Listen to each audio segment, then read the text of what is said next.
कल हम लोग पढ़ रहे थे अबाउट द सेंसस, और सेंसस में हमने 2 आर्टिकल पढ़े थे। जो बात करेगा उसको घर भेज दूंगा मैं, बात नहीं करेगा कोई, है ना। बात करना है तो बाहर जाओ, पढ़ना है तो बैठो। 6 इसके अंदर आर्टिकल्स हैं। 6 में से हमने कास्ट सेंसस पे कल डिस्कस किया था।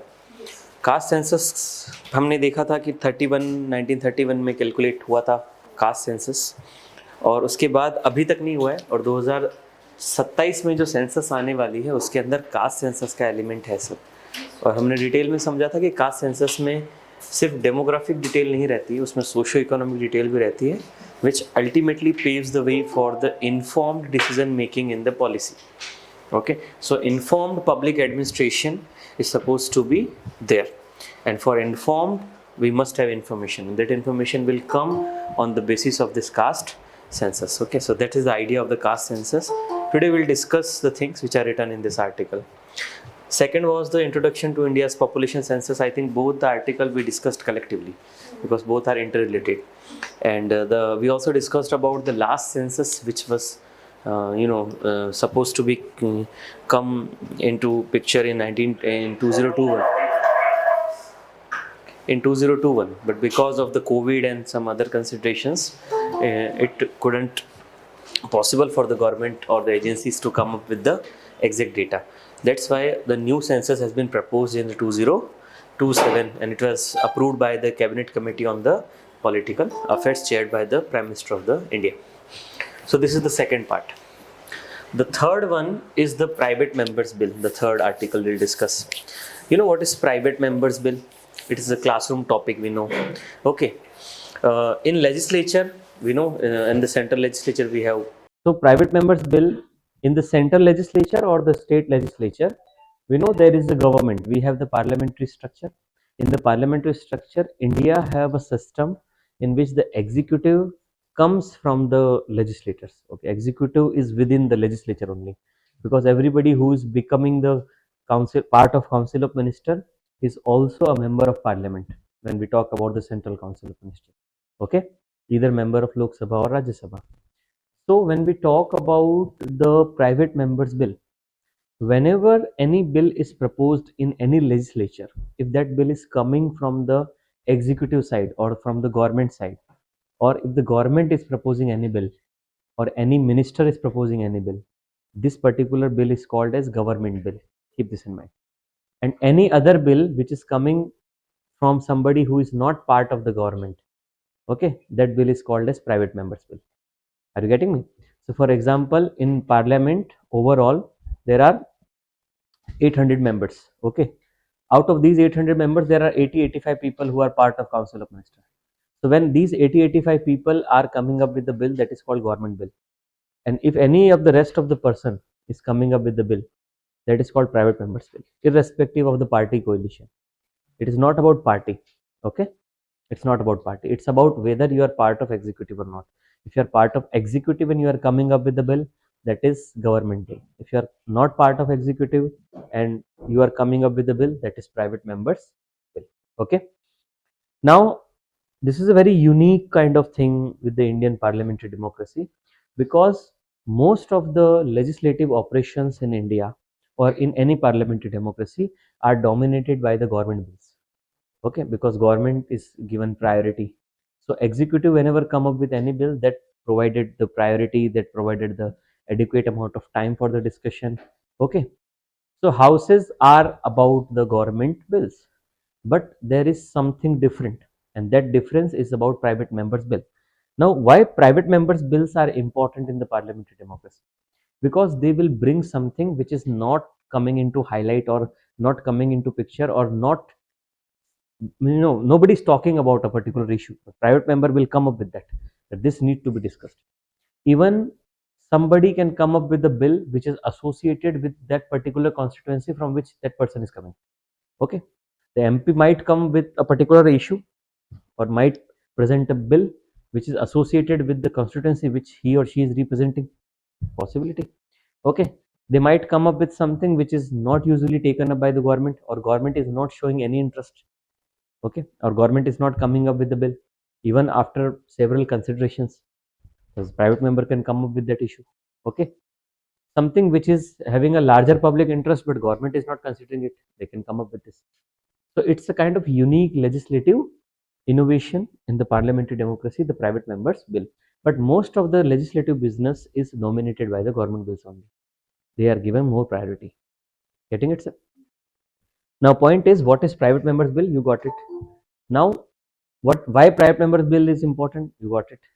Now, there are so many technical aspects of this. We'll discuss in this article. Okay, like how Indian Parliament is dealing with the private members bill. How many bills have been passed till the since 1950 in independent India? How many private member bill has been passed? Okay, and what are the basic procedures written in the rules and procedures of the houses? Getting? We'll discuss about it. Recently, why this is in news, we'll also discuss about it. Now, the fourth article is the mediation in India. Mediation. It is the madhyasthata. Hindi में क्या बोलते हैं? Madhyastha, mediation. In your judiciary lecture, in the classroom lecture, we study about the how Indian judiciary is overburdened with the pending cases.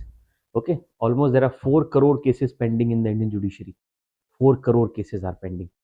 Okay, and on an average, 15 to 20 years is the time taken by judiciary to address a case, which is very huge. And we know that justice delay is justice denied. Okay, if you are not doing justice in a particular time frame, that is justice denied. We know that justice hurried is justice buried. Again, you cannot do quick justice. You have to take appropriate time.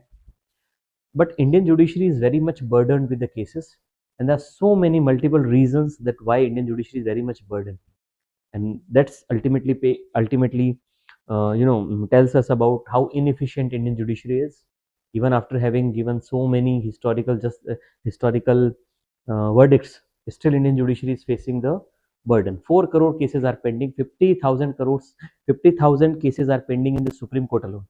50,000 cases in the Supreme Court alone. So those systematic concerns are there, that why judiciary is lagging in clearing the backlog of the cases. So those are the aspects which we used to deal in the classroom course. Now this particular article is about mediation in India. Now there are so many cases which do not require the court's attention. Okay, they can be settled outside the court. Okay, they can be settled outside the court. Those cases which do not require court's attention can be settled outside with the help of some kind of third party mediators. Okay, so for this, or to giving less burden to the judiciary, or all the cases should not go to judiciary, न्यायपालिका में नहीं जाए सारे cases, उसके लिए हमारे पास एक व्यवस्था है, that is called ADR, alternative dispute resolution, ADR. ठीक है, वैकल्पिक निस्तारण व्यवस्था है एक ADR. ठीक है, तो जो ADR है वो एग्जैक्टली आपके directive principle of state policy से ही निकल के आता है कि free legal aid to the people. So ADR is something which talk about कि भैया केसेस ज्यादा से ज्यादा जुडिशरी में नहीं जाए, आउट ऑफ द कोर्ट जो है, जो छोटे मामले हैं वो बाहर भी क्या हो जाए सर, सेटल हो जाए. उन छोटे मामलों को बाहर सेटल करने के लिए और ऐसे लोग जो कि जस्टिस अफोर्ड नहीं कर पाते उनको मदद करने के लिए ही इंडिया में एक एक्ट आया है, that is the NALSA act, national legal service authority act. इस एक्ट के अंदर 3 लेवल पे एक अथॉरिटी बनती है, नेशनल लेवल पे, स्टेट लेवल पे और डिस्ट्रिक्ट लेवल पे. ठीक है सर, और तीनों अथॉरिटीज का अपना अपना डोमेन है, अपना अपना काम है. मेन काम इनका ये है कि आपको अगर कोई पर्सन जो है जो कि न्याय चाहता है बट वो न्याय नहीं हासिल कर पा रहा, तो ऐसी स्थिति में उसकी मदद करनी है. अब न्याय हासिल क्यों नहीं कर पा रहा, यूजुअली AAA कंसेप्ट हम लगा सकते हैं, एक्सेसिबिलिटी, अफोर्डेबिलिटी और availability. Either justice is not available to them, और justice is not affordable to them, और justice is not accessible to them. तो इन तीनों चीजों को एड्रेस करना है कि जस्टिस को एक्सेसिबल बनाना है, अफोर्डेबल बनाना है और अवेलेबल भी रखना है. सर, अवेलेबिलिटी का क्या मतलब है कि जस्टिस इस तरीके से हो कि टाइमली चीजें रिड्रेस हो जाए सर, है ना. अब इंडिया में तो जस्टिस की अवेलेबिलिटी भी एक बड़ा इशू है, बिकॉज लंबे समय तक अगर केसेस पेंडिंग है इसका मतलब जस्टिस की अवेलेबिलिटी भी नहीं है. अवेलेबिलिटी का क्या मतलब होता है, 50 लोग खड़े हैं, 50 पेन पड़े, सबको एक एक मिल जाएगा. 50 लोग खड़े हैं, 100 पेन रखे हैं, सबको 2-2 मिल जाएंगे. 50 लोग खड़े हैं, 150 पेन रखे हैं, सबको 3-3 मिल जाएंगे. 50 लोग खड़े हैं, 200 पेन रखे हैं, सबको 4-4 मिल जाएंगे. 50 लोग खड़े हैं, 25 पेन रखे हैं. It is issue of availability, क्योंकि जितने लोग हैं उतनी तो अवेलेबिलिटी है ही नहीं. सेम होता है भारत के जुडिशियल सिस्टम में कि जितने आपको जजेस चाहिए पर पॉपुलेशन उतने हैं नहीं सर। और उसी वजह से क्या होता है कि जब भी कोई केस कोर्ट के सामने जाता है तो उसकी एक डेट आज आ रही है, इतने केसेस कंटिन्यूसली आपके सामने हैं कि एक डेट आज आ रही है, अगली डेट 4 महीने बाद आ रही है। इस 4 महीने के भीतर उस केस में कोई प्रोग्रेस है ही नहीं, इन्वेस्टिगेशन चल रही है नहीं चल रही है, पुलिस ओवरबर्डन है, कोर्ट ओवरबर्डन है, जुडिशियल सिस्टम पूरा ओवरबर्डन है। इसका मतलब this is the issue of availability of justice. जो डिमांड सप्लाई है उसमें मिसमैच है सर, ठीक है। And justice is not only about the case is going to judiciary, the case doesn't start at the judiciary, the case start at the event where the things happen, okay, when we talk about some kind of incident. So the place of incidence is also part of the process. The investigating agencies are part of the process, the law enforcement agencies are the part of the process, okay. Ultimately the legal system is part of the process, and then things come to judiciary. So there is so many channels involved, so many people involved, so many stakeholders involved. So if you want to do the total justice or you want to increase the efficiency of judiciary, it will not start with the judiciary itself, it will start with the whole supply chain, okay. That investigating agency, the forensic expert should be there, the police must have a separate investigation wing which are specifically part of investigation only, and they do not take part in the routine law and order duties, okay. They are not part of the duties on the ministerial security, they are not part of the Rath Yatra duty, they are only part of the investigation. But in India police is very generalized, okay. A same constable is doing the election duty, a same constable is going to investigate the cases, same constable is IO in so many cases. I personally remember my bike got stolen, I think 2 years back in Raipur only. So I visited one of the police station in which the jurisdiction was there. So I visited the police station and I had a very formal talk with that head constable who was handling my case. So he was literally frustrated. Okay, he was literally frustrated, literally. He was nearly, I think, 50 plus, just 51, 52. So he was like father figure. I asked him, sir, what is the trouble? I know what is the trouble because um, uh, in books I am reading, in newspapers I am reading what is the troubles with the legal system. But when you hear the things from the person who is working in the ground, you get another perspective. I asked him, what is the real problem, sir? He said, police is the problem. He said one line, police is the problem. I said, police is the problem का क्या मतलब है? बोले police बेटा समस्या ही है, ठीक है। जीवन का अंत अगर करना हो ना तो पुलिस की सेवा में आना, ठीक है। और खास तौर पे उसने कहा कि जितनी लोअर पुलिस की सेवा है उतना जीवन नरक है। और फिर उन्होंने मेरे को बताया, उन्होंने बताया लीगल प्रोसेस क्या है। बोले क्योंकि मैं उस इन्वेस्टिगेशन का पार्ट था, बिकॉज मेरी बाइक चोरी हुई, कहाँ से चोरी हुई, तो वैसे चीजें पता थी लीगल कैसे होती है, बट आप सिस्टम के साथ जब काम करते हो ना तो आपको ग्राउंड लेवल का एक्सपीरियंस मिलता है कि एक्चुअली ऐसे होता है। तो उन्होंने कहा कि जब स्पॉट पे जा रहे हैं, ठीक है, पहले तो एफआईआर नहीं रजिस्टर हुई, 1 दिन 2 दिन, तो देख लो मिल जाए। मैंने कहा ऐसे कैसे मिल जाएगी, चोर लाके थोड़ी दे देगा। बोले नहीं ऐसे ही होता है ना, 1 2 दिन एफआईआर रजिस्टर नहीं हुई, ठीक है। 3 दिन बाद उन्होंने एफआईआर रजिस्टर किया, एफआईआर के बाद कंप्लेंट आपकी जो नेटवर्क है उसके अंदर चली जाती है। अब उन्होंने इन्वेस्टिगेशन स्टार्ट किया, तो जैसे ही केस कोई रजिस्टर्ड होता है किसी भी पुलिस थाने में, उस पुलिस थाने का जो इंचार्ज होता है, एसएचओ यूजुअली बोलते हैं, ठीक है, उस एसएचओ का काम होता है कि उस केस के एफआईआर के ऊपर क्या करना है, साइन करना है कि एफआईआर रजिस्टर्ड हो गई सर, वही साइन करेगा एफआईआर रजिस्टर्ड। उसके बाद वो उस केस का जो छानबीन है, इन्वेस्टिगेशन है, वो किसी एक अपने स्टाफ को देगा सर, ठीक है। अब एक एसएचओ है थाने में और उसके पास 15 लोगों का स्टाफ है, 15 लोगों के स्टाफ में 2 क्या है सर, हेड कांस्टेबल है, ठीक है, और बाकी सब क्या है सर, कांस्टेबल है। उन कांस्टेबल के अंदर भी 3 महिला कांस्टेबल है, बाकी सब मेल्स हैं। उन मेल्स में भी 4 नए रिक्रूट्स हैं, 4 अनुभवी हैं और 2 3 और हैं सर। ये स्टाफ है उनके पास। अब वो केस उनके पास किसी एक को आईओ बनाना होता है, इन्वेस्टिगेटिंग ऑफिसर, जो कि उसको चेक करेगा, स्पॉट पे जाके पूरा कागजी कार्रवाई सब वही करेगा। तो उन एक पर्सन को आईओ बनाया जाता है। तो उन्होंने बोला देखो मैं तुम्हारे केस का आईओ हूँ, है ना, ये रजिस्टर में आ गया, मेरे को आईओ अपॉइंट कर दिया, एसएचओ ने तो कर दिया सर। अब इस पूरे केस का पूरा मामला, आपका पूरा केस जो है वो अब मैं देख रहा हूँ। अब इसमें एसएचओ का कोई रोल नहीं है, एसएचओ का रोल सिर्फ लास्ट में क्या करना है, साइन करना है। सारी इन्वेस्टिगेशन रिपोर्ट मैं बनाऊंगा, कोर्ट भी मैं ले जाऊंगा इसको, हर चीज कौन करेगा इसका, मैं करूंगा। मतलब इस केस से बस अब एसएचओ को कोई मतलब नहीं है, वो सिर्फ लास्ट में साइन करने के लिए है, वो कुछ और चीजें देखेगा। अब मैंने बोला ठीक है, वो बोला, मैंने बोला तो फिर प्रॉब्लम कहाँ आ रही है? वो बोल रहा है कि मेरे पास अभी इस पॉइंट ऑफ टाइम पे 16 केस है। वो एक आदमी 16 केस का, ये 16वां केस है तुम्हारा जिसका आई हो। And I was like 16 cases के आई हो आप? 16 केसेस किसे कहते हैं? तो बोलते हाँ। तो मैंने बोला 16 केस कब कब के? बोले कोई पुराना है, कोई नया है, चल रहा है, एक परसों का है। तो मैंने बोला एक पर्सन पे कितने केस चल रहे होते हैं? कोई लिमिट नहीं है, कितने भी हो सकते हैं, डिपेंड करता है किस एरिया में आपकी पोस्टिंग है ना। इतने केसेस के आप आईओ हो। मैंने बोला कौन से केस है? वो देखो, वो मर्डर का केस है। दिखाया, ये मर्डर के केस की फाइल ये थी, देख, ये 2 महीने पहले मर्डर हुआ है, उसका इन्वेस्टिगेशन चल रहा है, उसका डेट है परसों कोर्ट में।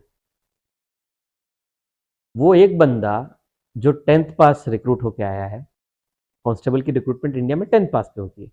मैं डिमिन नहीं कर रहा जॉब को, मैं ये कह रहा हूँ कि ये तो गवर्नमेंट ने तय किया ना कि 10th पास व्यक्ति को आपको कांस्टेबल बनाना है। गवर्नमेंट अगर ग्रेजुएट को बनाती है तो ग्रेजुएट आता वहां पे। गवर्नमेंट ने तय कर रखा है, क्योंकि पुलिस का सिस्टम पूरा का पूरा कॉलोनियल हैंगओवर पे चल रहा है ना।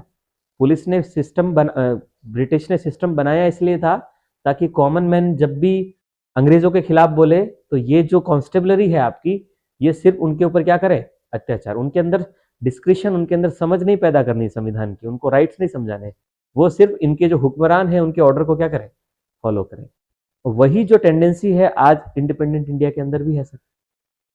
पर इंडिपेंडेंट इंडिया में वो सामने जनता है, पर उसको मतलब नहीं है ना, उसकी उसकी जो बेसिक समझ है, वो जनरेशन समझ उतनी है, ठीक है। वो ट्रेनिंग में भी नहीं सीखता कुछ, वो पूरा कानून जो सीखता है ना, वो प्रक्रिया करते करते सीखता है, 10 साल, 15 साल, 20 साल में। उसको पहले से कानून पता नहीं होता है। जो ग्रेजुएट है उसको नहीं पता कानून, तो 10th पास को कहां से पता होगा बताओ? मैं डिमीन नहीं कर रहा हूं जॉब को, वो जॉब बहुत इंपॉर्टेंट है देश के लिए, बट पॉइंट ये है कि उस जॉब की जो बेसिक रिक्वायरमेंट है उसी को आपने बहुत कम रखा ना। अब आजादी के 80 75 साल 80 साल बाद हम उसको नहीं बदल पा रहे, हमको बदलना चाहिए ना, है ना। जब 10th पास को आप सबसे ग्रुप डी की नौकरी भी नहीं दे रहे हो, दे रही है सरकार, ग्रुप डी में भी 10th पास मिनिमम रिक्वायरमेंट है, 12th पास पे आ गई है कई सारी।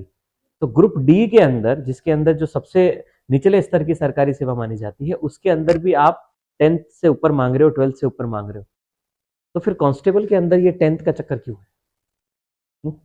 और कुछ कुछ जगह 12th का भी है, बट स्टिल मैं कह रहा हूँ 12th में भी क्या इतना इंसाइट मिल जाएगा वो पर्सन को कि वो नीचे जाके जमीनी स्तर पे इन्वेस्टिगेशन का अनुभव आ जाएगा उसको?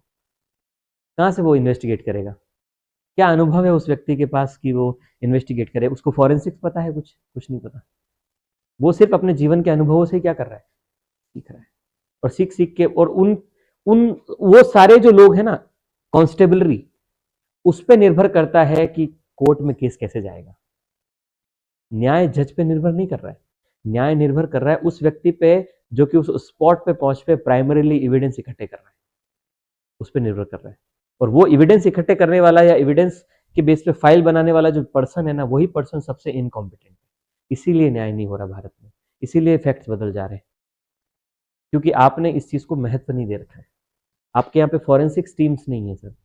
फॉरेंसिक्स में तो किसी के गवाह पे डिपेंडेंस होती नहीं चीजें। फॉरेंसिक्स तो पूरा साइंस है सर, साइंस बेस्ड डिसीजन होते हैं। फॉरेंसिक्स की टीम ही नहीं है सर, है ना। और ज्यादा केस थोड़ा हाईलाइट होता है तो फिर सीबीआई को दे देते हैं, है ना। अब मुझे बताओ, सीबीआई केस 6 महीने पुराना केस है ना, 6 महीने बाद सीबीआई आके उसमें क्या नया खोज लेगी? चलो खोज भी लेगी, उनका एक्सपर्टीज है, बट तब तक तो जो क्राइम सीन है सब कुछ क्या हो चुका है सर? वैनिश हो चुका है। मछली बाजार बन जाता है तब तक तो।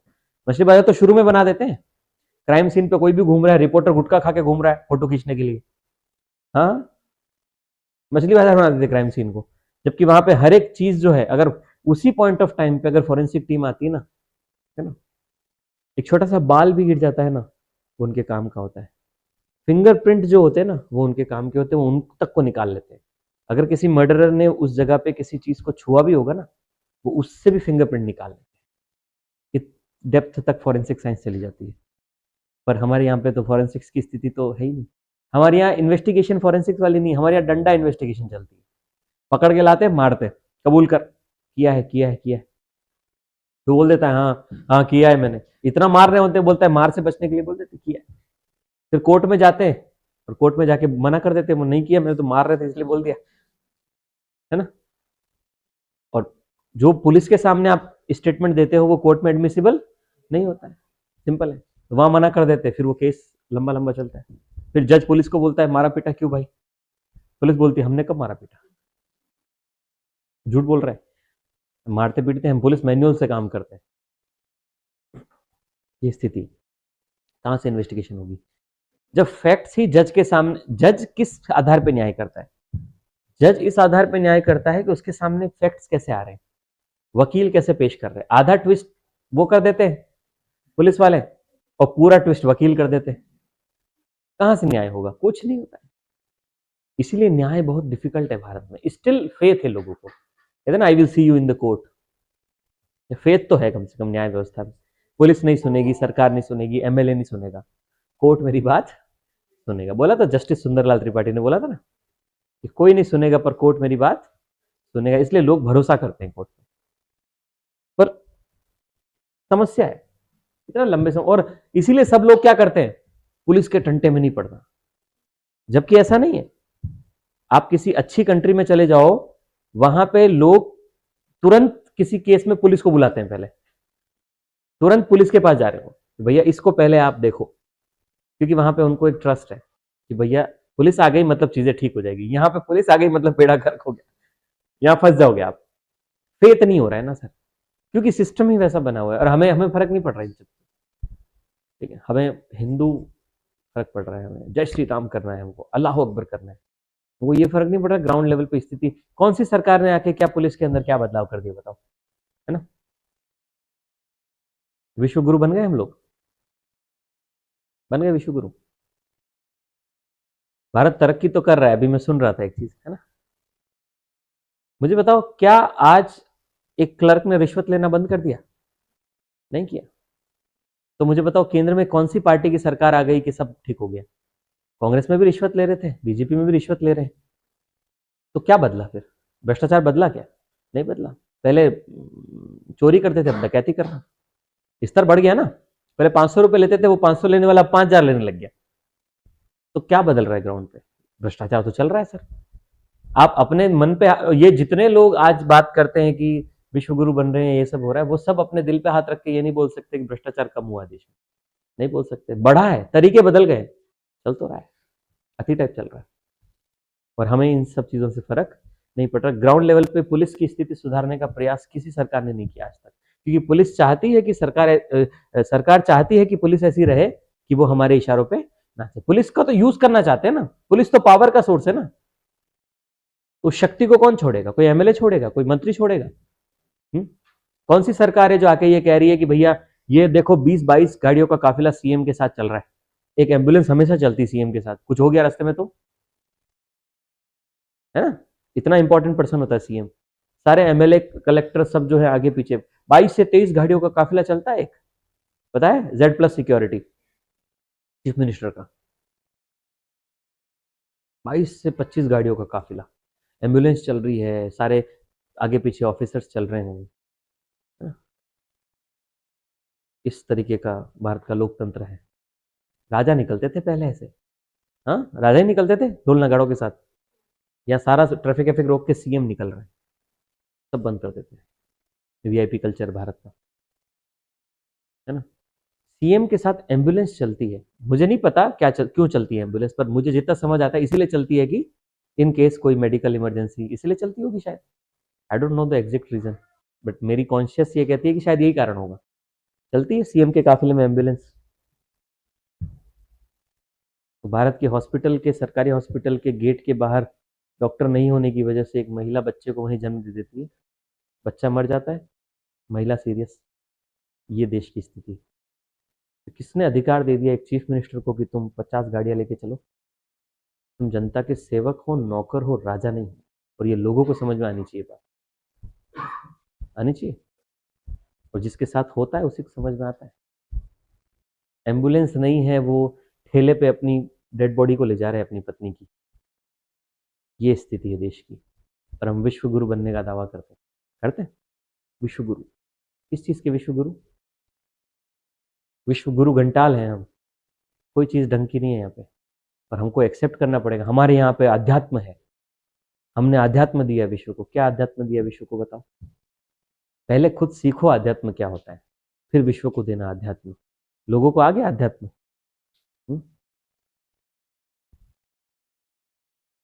रेप का डेटा देख लो एनसीआरबी का, 76 रेप्स है डेली। आध्यात्मिक देश में 76 रेप्स होते हैं डेली, है ना? 76। 4 साल की बच्ची को रेप करके, गैंग रेप करके ऊपर से क्या फेंक देते हैं? नीचे फेंक देते हैं। ये आध्यात्मिक देश की स्थिति है। विश्व का सबसे आध्यात्मिक देश है भारत, है ना? नदी को माँ मानते हैं, पर नदी के अंदर ही सब गंदगी कर रहे हैं, है ना? और उस पर भी रैशनल दे देते हैं, अरे तो निर्मल तो माँ ही करेगी ना, हम तो मल लेके ही जाएंगे। तो नदी को नदी मानने वाले देश को देखो और नदी को माता मानने वाले देश का कंपैरिजन करो। वहां की नदियों को देखो, यहाँ की नदियों को देखो, है ना? सब डाल रहे हैं नदी के अंदर ही, है ना? बायोडिग्रेडेबल चीजें डालो तो समझ भी आती है, नॉन बायोडिग्रेडेबल भी डालते हैं पानी के अंदर, सब डाल दिया। हरिद्वार गया है कोई? हरिद्वार में ना गंगा नदी में गंदगी नहीं होती। उसका कारण क्या? कारण बता रहा हूँ उसका कारण क्या है पता है? क्योंकि हरिद्वार जो है वो हाइट पर है और वहां गंगा फ्लो करती है, तो आप नदी में कुछ भी डालोगे ना वो बह जाएगा उसके साथ। इसीलिए हरिद्वार में गंगा का पानी क्या है? साफ है, क्योंकि रुकता नहीं ना पानी। जहां पे थोड़ा स्टेबल होगा ना वहां गंदगी होगी, हरिद्वार में साफ रहता है। सबसे ज्यादा गंदगी हरिद्वार में ही होती है, कुछ भी डाल देते हैं नदी में, ठीक है? संस्कृति के अनुसार जो चीजें नदी में प्रवाहित करनी होती है, ठीक है, आप उनको प्रवाहित करो और उनके अंदर भी बदलाव समय के साथ आना चाहिए। गंगा नदी की स्थिति आप वहां देखो जहां पे थोड़ा सा प्लेन एरिया आ जाता है। यूपी में देखो, प्रयागराज में देखो, वहां देखो गंगा की स्थिति क्या है।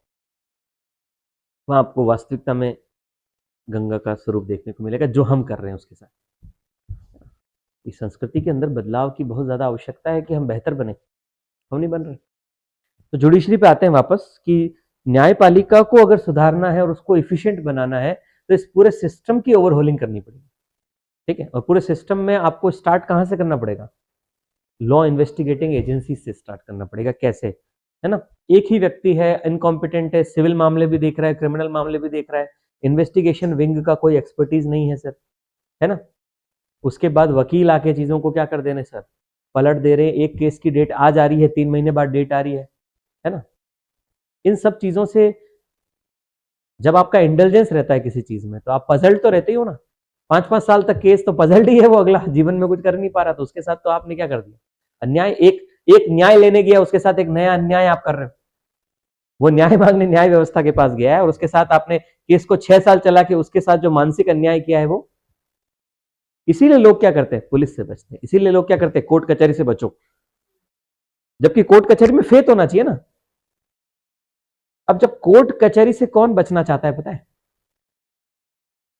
सीधा इंसान, जो अच्छा इंसान है ना, ठीक है, वो बचना चाहता है। अरे यार छोड़ो ये सब, अपन इन सब चीजों के लिए थोड़ी बने। और जो बुरा है ना उसको कोई टेंशन नहीं, वो कहता है अरे आ जाओ देख लेंगे, वो इन सब में चलना चाहता है। होता है इस तरीके का चीज। तो जो जो जिस पर्पस के लिए बना है उसका उल्टा हो रहा है।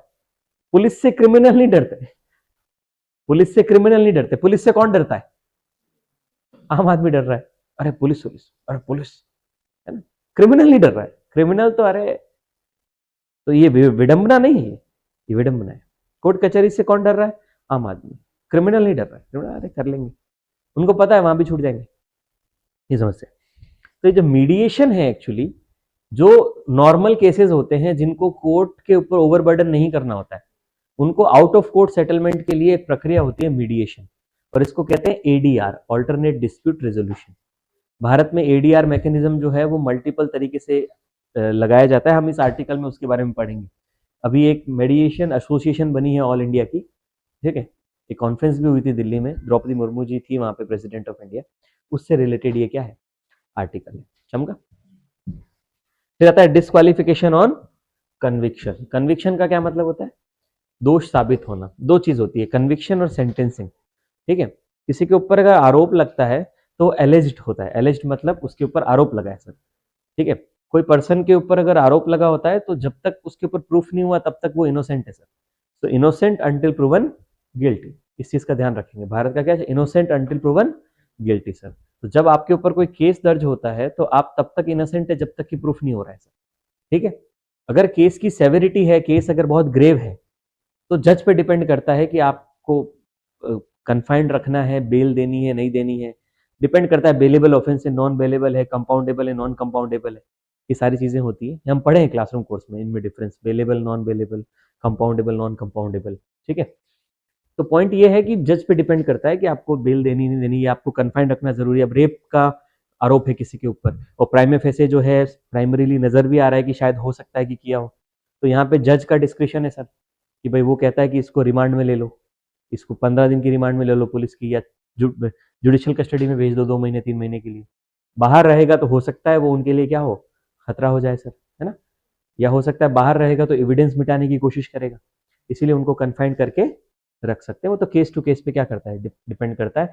अपन बात कर रहे हैं ऐसे रिप्रेजेंटेटिव्स जो एमएलए एमपी हैं और वो डिस्क्वालीफाई हो जाते हैं कन्विक्शन पे, आरोप लगने पे नहीं होता है। जैसे किसी पे केस हो गया, केस हो गया तो उसके ऊपर तो अभी क्या चल रहा है, केस चल रहा है। केस चल रहा होता है तो वो अंडर ट्रायल है सर, क्या है, मुकदमा चल रहा है। बट अगर उसके ऊपर प्रूफ हो जाता है और कन्विक्शन दे देता है कोर्ट, इसका मतलब हो गया कि कन्विक्शन होने पे ऑटोमेटिकली वो क्या हो जाता है सर, डिस्क्वालीफाई हो जाता है। रिप्रेजेंटेशन ऑफ पीपल एक्ट में इसका क्या है, डिस्क्रिप्शन है। और डिपेंड करता है कि अगर वो 2 साल से ज्यादा वाले पे क्या हुआ है सर, ऐसी चीज में कन्विक्ट हुआ है जिसमें 2 साल से ज्यादा की सजा है, तो वो 6 साल के लिए क्या हो जाता है, डिस्क्वालीफाई भी हो जाता है फर्दर चुनाव लड़ने से, ठीक है। तो जैसे ही उसका पूरा का पूरा जो कन्विक्शन समाप्त होता है, सेंटेंस समाप्त होता है, जैसे 5 साल का सेंटेंस दे दिया कोर्ट ने, तो 5 साल की सजा समाप्त होने के बाद उसका 6 साल का डिस्क्वालिफिकेशन क्या होगा, स्टार्ट होगा। तो कुल 11 साल तक वो चुनाव लड़ नहीं पाएगा, ऐसा होता है सर, ठीक है। तो इसके बारे में बात करेंगे। और लास्ट आपका आर्टिकल है कलेश्वरम कमीशन। कलेश्वरम कमीशन के बारे में पता है आपको? तेलंगाना में ना एक लिफ्ट इरिगेशन प्रोजेक्ट आया था, ठीक है। लिफ्ट इरिगेशन, लिफ्ट इरिगेशन पता है आपको? इरिगेशन पता है, सिंचाई जो होती है ना, पानी जो पहुंचाया जाता है खेतों तक। लिफ्ट इरिगेशन का मतलब होता है कि नॉर्मली ना ग्रेविटी के अकॉर्डिंग पानी जाता है ना। इरिगेशन के तो बहुत सारे मेथड है, माइक्रो इरिगेशन और सेवरल हम लोग पढ़ते हैं। लिफ्ट इरिगेशन एक यूनिक प्रैक्टिस होती है। इसके अंदर क्या होता है कि आप ग्रेविटी के अगेंस्ट जाते हो। ग्रेविटी के अगेंस्ट मतलब जो लोअर लैंड पे वाटर होता है उसको आप पंप के थ्रू कहाँ ले जाते हो, हायर पे ले जाते हो, और फिर उसको इरिगेशन में क्या करते हो, यूज करते हो। तो कलेश्वरम लिफ्ट इरिगेशन जो प्रोजेक्ट है, ठीक है, उस प्रोजेक्ट के अंदर ना बीच में डिसफंक्शन कुछ देखने को मिला और तेलंगाना के अंदर, तो उसमें एक इंक्वायरी कमीशन बना, ठीक है। तो इंक्वायरी कमीशन बना, पीसी घोष जो है उनके अंडर बना, जस्टिस पीसी घोष के अंडर इंक्वायरी कमीशन, वही है कलेश्वरम कमीशन। उसके बारे में बात करेंगे। लिफ्ट इरिगेशन का टेक्निकल एस्पेक्ट आपको पता होना चाहिए क्योंकि रिसेंटली न्यूज में है, 2023 का केस है ये, है ना, अभी रिसेंटली इसकी रिपोर्ट वगैरह आई है। तो कलेश्वरम कमीशन तेलंगाना का केस है ये, ठीक है। इस पे हम थोड़ा बात करेंगे। चलो पहले बात करते हैं कास्ट सेंसस पे। देखिए कास्ट सेंसस पे हमने बात करी है कि union government taken a landmark decision to conduct a caste census along with upcoming national census. ये तो बताया सर, कास्ट सेंसस कंडक्ट कर रहे हैं। India's demographic data collection strategy decision carries profound implication for social policy. Affirmative action programme, affirmative action programme जानते हो ना? Affirmative action का क्या मतलब होता है, जब पॉजिटिव डिस्क्रिमिनेशन, जब गवर्नमेंट अपनी तरफ से एफर्ट लगाकर किसी हिदर टू अनटच्ड पॉपुलेशन या hitherto backward section of society जो है उसको क्या करती है सर, उसका एमेंसिपेशन करती है, उसका उत्थान करती है। जैसे रिजर्वेशन पॉलिसी क्या होती है, एक अफर्मेटिव एक्शन है, ठीक है। तो अफर्मेटिव एक्शन का मतलब यही है कि जनरल इक्वालिटी के प्रिंसिपल से थोड़ा सा आगे बढ़ के इक्विटी पे जाना। when you use equity as means you will get equality as an outcome, okay, so that is affirmative action program। और सोशल जस्टिस एंड इक्वालिटी, सामाजिक न्याय इंश्योर कर पाएंगे। First comprehensive caste enumeration since 1931 census, ये भी बताया sir, पहली बार 31 में हुआ था। 97 ईयर्स के बाद करीब करीब ये सेंसस, या 96 ईयर्स के बाद ये कास्ट सेंसस वापस आपको देखने को मिलेगा, ठीक है। एक जनरल प्रैक्टिस ये है पोस्ट इंडिपेंडेंस के बाद कि आप SC STs की जो डेसिनियल सेंसस हो रही है उसके अंदर काउंटिंग तो कर रहे हो सर, ये बताया था ना कि SC STs की काउंटिंग होती है सर, है ना। Living a substantial data gap regarding OBC, पर ओबीसी का कोई काउंटिंग नहीं होता है। एंड अदर कास्ट कैटेगरीज और अदर जो अनरिजर्व, इनकी काउंटिंग उस तरीके से नहीं होती, मतलब कास्ट बेस्ड काउंटिंग नहीं होती, इन जनरल काउंटिंग तो हो रही है। The absence of this critical demographic information, अब आपको एस सी एस टी की पॉपुलेशन का इंफॉर्मेशन है बट रेस्ट का नहीं है, has long been debated by policy makers. Policy makers कह रहे हैं कि हमको कहीं ना कहीं पॉलिसी मेकिंग में इन्फॉर्म्ड होना है ना, तो इनपुट नहीं मिल रहा है हमको, डेटा तो चाहिए ना। social scientists, so that we who argue that evidence based welfare policy, whatever, this is a very right word to write in the mains, evidence based welfare policy, मतलब वेलफेयर पॉलिसी जो आप बना रहे हो, जैसे सब्सिडी दे रहे हो या किसी सेक्शन ऑफ सोसाइटी के लिए आप कुछ इंटरेस्ट सबवेंशन कर रहे हो, इसके अंदर लोन्स वगैरह के अंदर, या कोई भी अफर्मेटिव एक्शन कर रहे हो, तो वो अफर्मेटिव एक्शन जो है वो सिर्फ आप अपने अजम्पशन के बेस से ना करके किसके बेस पे करें, एविडेंस बेस्ड करे कि भैया हमको डेटा में क्वांटिफिएबल दिख रहा है कि yes this section of society is not adequately representation in this particular sector, so we must do positively something to enhance them or uplift them। तो वो एविडेंस बेस्ड करें रादर देन कि आप सिर्फ हिस्टोरिकल कंसिडरेशन के base पे करें। तो रिजर्वेशन जैसे हिस्टोरिकल कंसिडरेशन पे चल रहा है, but on the other hand you must have a quantifiable data also. तो वो डेटा जरूरी नहीं है कि रिजर्वेशन के लिए ही हो, वो हर कोई जो आपकी वेलफेयर पॉलिसी है उसमें काम आएगा सर। और ये वेलफेयर पॉलिसी में अल्टीमेटली ये होगा कि गवर्नमेंट का जो पब्लिक एक्सचेकर का एक्सपेंडिचर है वो रेशनलाइज होगा सर। तो अभी क्या हो रहा है ना, there are so many people who does not deserve the government support but they are also benefiting from it, although it have some kind of demand side और सप्लाई साइड डायनेमिक्स इकोनॉमिक्स का है इसके अंदर, पर still important ये है कि अगर गवर्नमेंट को डेटा मिलेगा सारा का सारा, तो कुछ हद तक या काफी हद तक गवर्नमेंट जो है एक्सचेकर का जो रिसोर्स वेस्टेज हो रहा है उसको क्या कर पाएगी सर, स्टॉप कर पाएगी। और उससे क्या होगा सर, आपका ओवरऑल जो रेवेन्यू एक्सपेंडिचर है उस पर इंपैक्ट पड़ेगा सर, क्योंकि मोस्टली गवर्नमेंट का रेवेन्यू एक्सपेंडिचर में ही जाता है पार्ट, है ना। तो रेवेन्यू डेफिसिट भी क्या हो जाएगा सर, थोड़ा सा रैशनलाइज हो जाएगा। ओके, तो you must have a larger picture. Mains में लिखने के लिए ना इसी तरीके का लार्जर पिक्चर आपको बनाना पड़ेगा मेंस में सब, क्योंकि आप मेंस में 20 क्वेश्चन आएंगे तो 20 के 20 क्वेश्चन आपके पढ़े हुए हैं वो जरूरी नहीं है सर, है ना। ये आपको कनेक्टिंग द डॉट करना पड़ेगा, you must connect the dots. Dots connect करके जब एक ओवरव्यू बनाओगे ना तभी मेंस लिख पाओगे। जरूरी नहीं है मेंस का जो क्वेश्चन आ रहा पूरा का पूरा तुम अपनी आंसर राइटिंग में करके गए हो, नहीं, हो सकता है उसका पेरिफेरल किया हो सकता है उसका 15% 20% आपने कभी लिखा हो। But when you generate this kind of analytical part or critical thinking and the, you know, what, some kind of when you start connecting the dots, then you can write a very good answer। Okay, तो means के लिए इस चीज का ध्यान रखेंगे। Okay, we know article 15 and 16। 15 is about the no discrimination by the state on the basis of religion, race, caste, sex, place of birth। Article 16 is same in the public employment, and public employment you can make special provision for the educationally and socially backward class, SC/ST in particular। Okay, for women you can make special provision, and after the 102nd Amendment Act, I think EWS। Okay, so economically weaker section can also be considered। 102nd ही है ना शायद, या 103rd, I'm a bit confused। Census operation are conducted under the Census Act 1948। This need to be keep in mind। हमने बात करी थी इस पे, वल्लभ भाई Patel brought this bill। And the evolving discourse on equality and affirmative action in contemporary India, this is also important। You know, nowadays actually there is a popular public discourse in India that people are continuously talking about the rationalization of the affirmative action policies। Okay, now the section of society which post independent, after the independence, basically I'm talking about the unreserved section, like who are not getting the reservation, those people are continuously asking to rationalize the reservation policy। There is a popular public discourse in India nowadays। Okay, especially after the 2014, the third term of Modi government, nowadays there is kind of discourse। So it's about discourse on equality and affirmative action। Like if you want to generate equality, you must have some kind of data। It's not the pen, you know, it's not kind of you cannot say that reservation or the your affirmative action which you decided from the very beginning will always continue, हमेशा कभी खत्म ही नहीं होगा, ऐसा तो नहीं है। So these kind of discourses are in the picture, that so some kind of when you have some kind of data तो आप ज़्यादा बेटर पॉलिसी मेकिंग कर पाएंगे. What is caste census?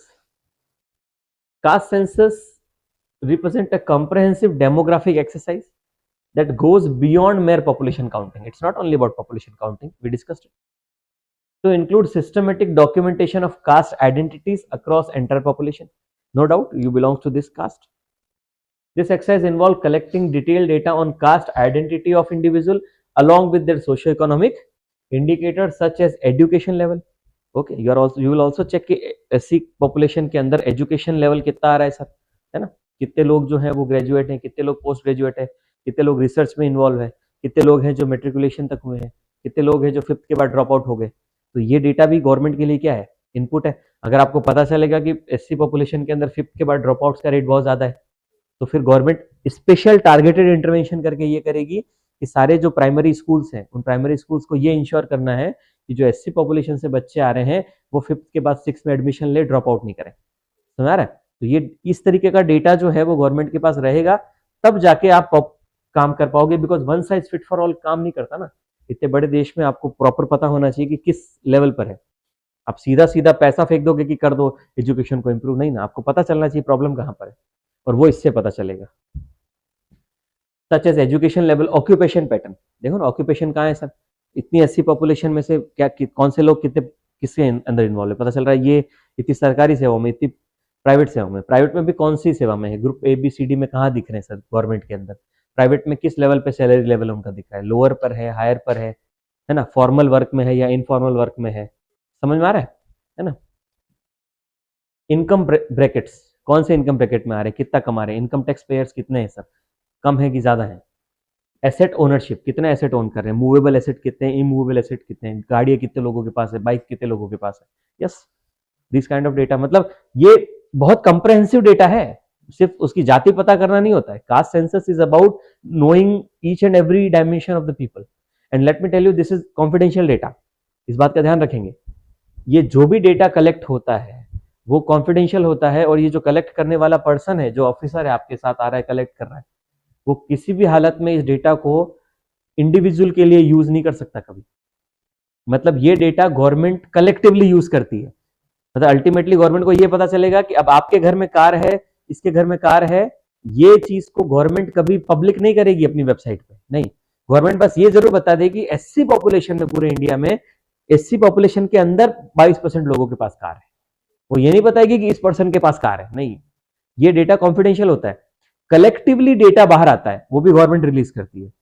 Individual data बाहर नहीं आता, कॉन्फिडेंशियल होता है. सेंसस बहुत कॉन्फिडेंशियल एक्सरसाइज है, ध्यान रखना. ठीक है, इंडिविजुअल डेटा गवर्नमेंट को पता रहता है, गवर्नमेंट कभी उसको आउट नहीं करती sir. Asset ownership, housing conditions, कैसे हाउस में रह रहे हो सर, कच्चा मकान में रह रहे हो कि पक्के मकान में रह रहे हो, है ना, बड़ा है छोटा है, कितना ownership. And access to the basic service, आपको जो बेसिक सर्विस है भैया, रोटी कपड़ा मकान, पानी आनी, सिविक एम्यूनिटीज का कितना बेनिफिट आपको मिल रहा है, घर में उज्ज्वला के अंदर गैस आया कि नहीं आया सर, या अभी भी चूल्हे पे रोटी पका रहे हो. ठीक है, तो इट्स डिटेल्ड एक्सरसाइज, और इसके लिए क्वेश्चनर प्रिपेयर होता है प्रॉपर, है ना, एक परफॉर्मा प्रिपेयर होता है एक फैमिली के लिए. फैमिली का सारा डिटेल उसके अंदर आता है. बात क्यों कर रहे हो, क्या है पीछे, आगे देखो. बात नहीं, मैंने कहा ना बात करेगा मैं घर भेज दूंगा उसको. घर मतलब घर, परमानेंटली. परमानेंट समझ गए, बात नहीं करोगे. हाँ, बात करने का समय मिलता है ना, जहां करनी होती वहां करते नहीं हो बात. अब सवाल पूछूंगा तो चुपचाप हो जाएंगे सब. आए समझ में. बेसिक सर्विसेज मिल रही कि नहीं मिल रही सर गवर्नमेंट से, जो बेसिक सर्विस चाहिए. ठीक है, चमक गया ना. कास्ट सेंसस से क्या क्या पता चलेगा, और इससे गवर्नमेंट को क्या क्या मिल सकता है आगे पॉलिसी मेकिंग में, कि भाई स्कीम का फायदा किसको देना है, किसको नहीं देना है. जब घर में पहले से गैस है ना. अब जैसे उज्ज्वला योजना में बोल रहे हैं गैस बांट दिया, गैस बांट दिया, गैस बांट दिया. अब गैस बटा है अगर, तो ये भी तो चेक करना पड़ेगा कि किस किस को गैस मिला है, किसको नहीं मिला है. फिर पता चल रहा है कि भैया ओवरऑल 90% पॉपुलेशन को गैस मिल गया, 10% को नहीं मिला है. 10% में आप चेक कर रहे हो किनको नहीं मिला, तो आपको पता चल रहा है कि हाँ कम्युनिटी वाइज भी थोड़ा दिख रहा है सर कि इस कम्युनिटी को गैस नहीं मिला है. क्यों नहीं मिला, पता चला कि भाई वो जंगलों में रहते हैं, जंगलों तक ऑफिसर जा नहीं रहे, और वहां आपको पहुंचाना है, तो उसके लिए आप स्पेशल कुछ इन्वेंशन करोगे स्कीम का, समझ आ रहा है? This is how things work. The methodology typically include house hold level survey. Normally क्या होता है, हाउस होल्ड लेवल सर्वे होता है सर, घर घर जाके ही पता करते हैं, conducted by trained enumerators who record self declare caste. Caste self declare होती है, आप जो बताओगे वो वही लिखेगा सर, ठीक है। नॉर्मली वो कास्ट सर्टिफिकेट देखेगा ही आपका in general, but still self enumerated, self declared है sorry, with objective socio-economic parameters. This data enables the government to create comprehensive picture of the socio-economic status of different caste group. Her caste group का आपको picture मिल जाएगा कि कौन कहाँ exist कर रहा है, ठीक है। करंट सेंसस प्रैक्टिस, अभी डेसेनियल सेंसस हो रही है, काउंट्स ओनली एससी एसटी, अभी एससी एसटी को बस काउंट करते हैं, ठीक है। Data on OBC and general category caste is not comprehensively collected at national level. अभी जनरल सेंसस में तो कलेक्ट नहीं किया जाता ओबीसी और जनरल का data. Socio economic caste census 2011 attempted caste enumeration but face data quality issue, ये बताया था। पहली बात, ये सेंसस नहीं थी, सर्वे था सर, क्योंकि ये इसको मिनिस्ट्री ऑफ रूरल डेवलपमेंट और अर्बन हाउसिंग ने करवाया था, ठीक है। तो ये सर्वे था, सेंसस नहीं थी। इसके अंदर जो रजिस्ट्रार जनरल ऑफ इंडिया और सेंसस कमिश्नर का कोई रोल नहीं था, और ये स्कीम्स को इंप्लीमेंट करने के लिए स्पेसिफिकली आपने कराया, बट इसके साथ क्वालिटी इशू था डेटा का, तो इसके डेटा को माना नहीं जाता। No authenticated pan India caste wise population data exist. तो आज भारत के अंदर कोई भी ऑथेंटिकेटेड पैन इंडिया मतलब पूरे भारत का कास्ट वाइज पॉपुलेशन का डेटा एग्जिस्ट नहीं करता, ऑथेंटिकेटेड, ठीक है। तो कोई एजेंसीज कई बार सर्वे के बेस पे निकाल देती है, तो वो हमारे आइडियोलॉजी के लिए ठीक है कि हाँ हमको पता लग रहा है, ठीक है, अदरवाइज नहीं है sir. For planning and policy formulation, क्योंकि इंडिपेंडेंट इंडिया में आपने एससी एसटी का कैलकुलेशन बस किया है, अदरवाइज आपने इन जनरल बाकी का कैलकुलेशन किया नहीं है sir. Key component of the caste census, caste sub caste identify करेंगे, एजुकेशनल अटेनमेंट देखेंगे, ऑक्यूपेशन देखेंगे, इनकम एसेट देखेंगे, एक्सेस टू गवर्नमेंट स्कीम देखेंगे, रिप्रेजेंटेशन इन द एम्प्लॉयमेंट, ये सब चीजें कास्ट सेंसस में चेक होने वाली है सर, ठीक है। Why it is important, accurate data foundation, ठीक है, साइंटिफिकली कलेक्टेड डेटा आएगा आपके पास एविडेंस बेस्ड पॉलिसी मेकिंग के लिए। Social justice implement, strengthen affirmative action by identifying genuinely backward community, जो सच में बैकवर्ड है, पता चला कि भाई एससी कम्युनिटी में आ रहा है, पिताजी आईएएस है और खुद कहीं पे यूरोप में क्या कर रहा है, जॉब कर रहा है स्वीडन में, है ना, और नाम उधर लिखा हुआ है कहाँ पे सर, उज्ज्वला योजना में गैस का कनेक्शन। हाँ हाँ, होता है क्या, हुआ है, बहुत सारा हुआ है ना। इट्स इंपॉर्टेंट, वो तो रैशनलाइज फालतू में बांट दिया ना, वो तो एक्सचेकर का तो हो जा रहा है पैसा, है ना। अरे नहीं एग्जिस्ट कर रहे उनको भी बांट दिया, होता है, बहुत सारी चीजें हैं, है ना। अभी स्किल इंडिया स्कीम का नहीं आया था क्या, है ना, स्किल इंडिया का जो कैग का रिपोर्ट आया था उसके अंदर नहीं बता रहे थे, वो एक ही एक फोटो को मल्टीपल जगह पे अपलोड करके रखा है ना।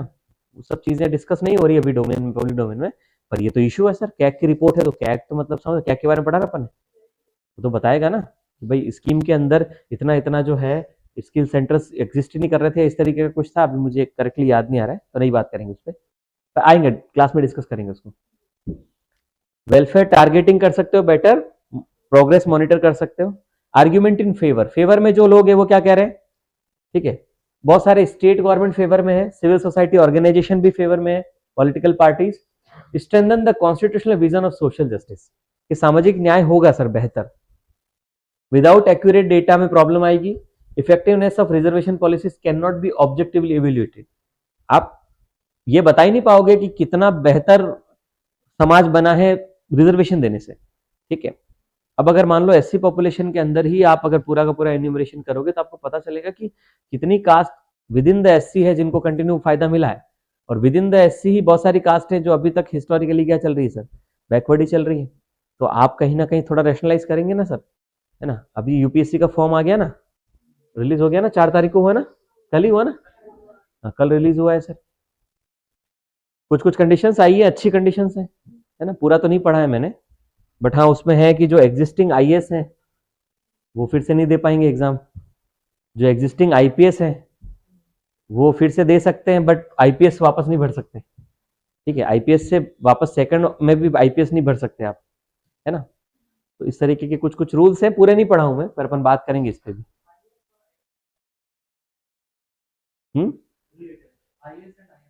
हाँ उसके लिए री अटेम्प्ट नहीं है ना, अच्छा, आईएएस और आईएफएस के लिए पहले भी नहीं था री अटेम्प्ट? हाँ, हो सकता है, इस बार वन टाइम कर दिया है ना। तो ये कुछ कुछ आए हैं रूल्स। खैर, अब उस रूल से बहुत फर्क नहीं पड़ता आपकी तैयारी को, ठीक है। वो तो सिर्फ एक इन जनरल जानने के लिए है, ठीक है। अब आईएएस बनने वाले हो तो उसके बारे में तो पता ही होना चाहिए ना कि भाई रूल्स रेगुलेशन क्या है। बाकी आपकी तैयारी से जुड़ा बहुत मामला नहीं है उसका। हाँ, कंसर्न एंड चैलेंजेस। क्रिटिक्स क्या कह रहे हैं कि पॉलिटिसाइजेशन का रिस्क है सर, राजनीतिकरण हो जाएगा इसका, और जातियों के अंदर आइडेंटिटी कॉन्शियसनेस क्या होगी, बढ़ेगी। तो possibility of caste data being misuse for electoral mobilisation, है ना। नेता पॉलिटिकल पार्टियां करेगी ना, अभी उनको पता नहीं चलता कि इस एरिया में कितना क्या है, या पूरे भारत में, या इसके अंदर कहाँ पे कितना एससी है। अब उनको पता रहेगा, अच्छा इतने एससी है, ये जाति इतनी है, अच्छा इस जाति के लिए इतना फिर दारू और ये सब चाहिए। सर ये पॉलिटिक्स है ना भारत में, तो वो कह रहे हैं कि डेटा अवेलेबल रहेगा ना, तो उनके लिए भी रेशनलाइज हो जाएगा अपनी पॉलिटिक्स को चमकाना। पॉलिटिसाइजेशन, इलेक्ट्रल मोबिलाइजेशन आ गया ना, कि कैसे लोगों को ओपिनियनेट करना है। री enforcing caste based voting voting pattern, है ना। कास्ट बेस्ड वोटिंग पैटर्न पता चल जाएगा ना, इस एरिया के अंदर इतने कास्ट है तो कास्ट बेस्ड वोट करते हैं, तो अपने कैंडिडेट को उसी जाति का रखो, है ना। तो ये वापस तो कहीं ना कहीं डिवाइड करेगा सोसाइटी को। इंटेंसिफाइंग कास्ट कॉन्शियसनेस, जाति की चेतना लोगों के अंदर क्या होगी, बढ़ेगी। Rather than promoting casteless society, तो लोग कास्ट से बाहर नहीं आएंगे और कास्ट के अंदर चले जाएंगे। जाति जाति के जाति ऐसी है जो कभी नहीं जाती, वो वाली बात हो जाएगी। The administrative complexity involves challenges in standardizing caste names across regions। अब कास्ट के नाम भी अलग अलग हो जाते हैं कई जगह पे। Resolving dispute about caste classification and ensuring the data accuracy and self declaration might be influenced by the strategic considerations regarding benefits। ठीक है, सेल्फ इन्यूमरेशन में गड़बड़ भी हो सकती है, सेल्फ डिक्लेरेशन में, है ना। वहां पे थोड़ा जुगाड़, और यहाँ पे करप्शन, बहुत सारी चीजें बता रहे हैं वो, कि कॉम्प्लेक्सिटी है, एडमिनिस्ट्रेशन के लिए भी कॉम्प्लेक्सिटी है। अगर ये डेटा इनपुट के लिए है तो आपके जो ट्रेन प्रोफेशनल्स हैं उनकी ट्रेनिंग बहुत ज्यादा क्या होनी चाहिए, एड्रोइटनेस के साथ होनी चाहिए, नहीं तो इसमें लफड़ा भी हो सकता है आगे, और गलत डेटा आ जाएगा तो वही हो जाएगा कि फिर मिसगाइड हो, गाइड की जगह मिसगाइड हो जाओगे, ठीक है। तो they also concern about social cohesion, समाज एक नहीं हो पाएगा सर, समाज के अंदर बंधन नहीं बनेंगे। Might deepen the caste division, caste division और क्या हो जाएगा, बढ़ जाएगा, ठीक है। कास्ट डिवीजन खत्म नहीं हो रहा है इंडिया में, ठीक है, बहुत दिक्कत है अभी, अभी बहुत दिक्कत है भारत के अंदर। एटीट्यूड बदलना चाहिए लोगों को, एटीट्यूड नहीं बदल रहे लोग, है ना। And there is the transgenerational transmission of the values. okay, still people who belongs to, hitherto dominant caste, they are not ready to change their attitude. This is the trouble with India. Okay, this is the genuine trouble with India. There are few people who are intellectual, who are educated. Okay, they are trying to change their attitude, they are teaching same to their upcoming generation. Okay, but when you go to the rural areas, when you go to some of the hinterlands, people are still very much, have the cohesive very much, attachment with the caste considerations. Okay, they have the sense of pride, they have the superiority complex, and they still feel that it is their birthright to exploit the Dalits. It works in India like this only. So it need a lot of time. That's why you should never give your statement against the reservation, because reservation somewhere giving empowerment to the Dalit communities, SC/STs, they are need to be empowered. Okay, there are so many. Even you go with the quantifiable data, you will get to know there in the higher judiciary the number of the SC/ST people is very less in the higher judiciary. There is always a thing come that meritocracy should be the base. It should be the base, but you must understand the base of reservation also. Reservation is not a poverty elevation scheme. No, it's not. It's about giving adequate representation in the organs of governance. Okay, it's about that. One of the aspect is giving adequate representation.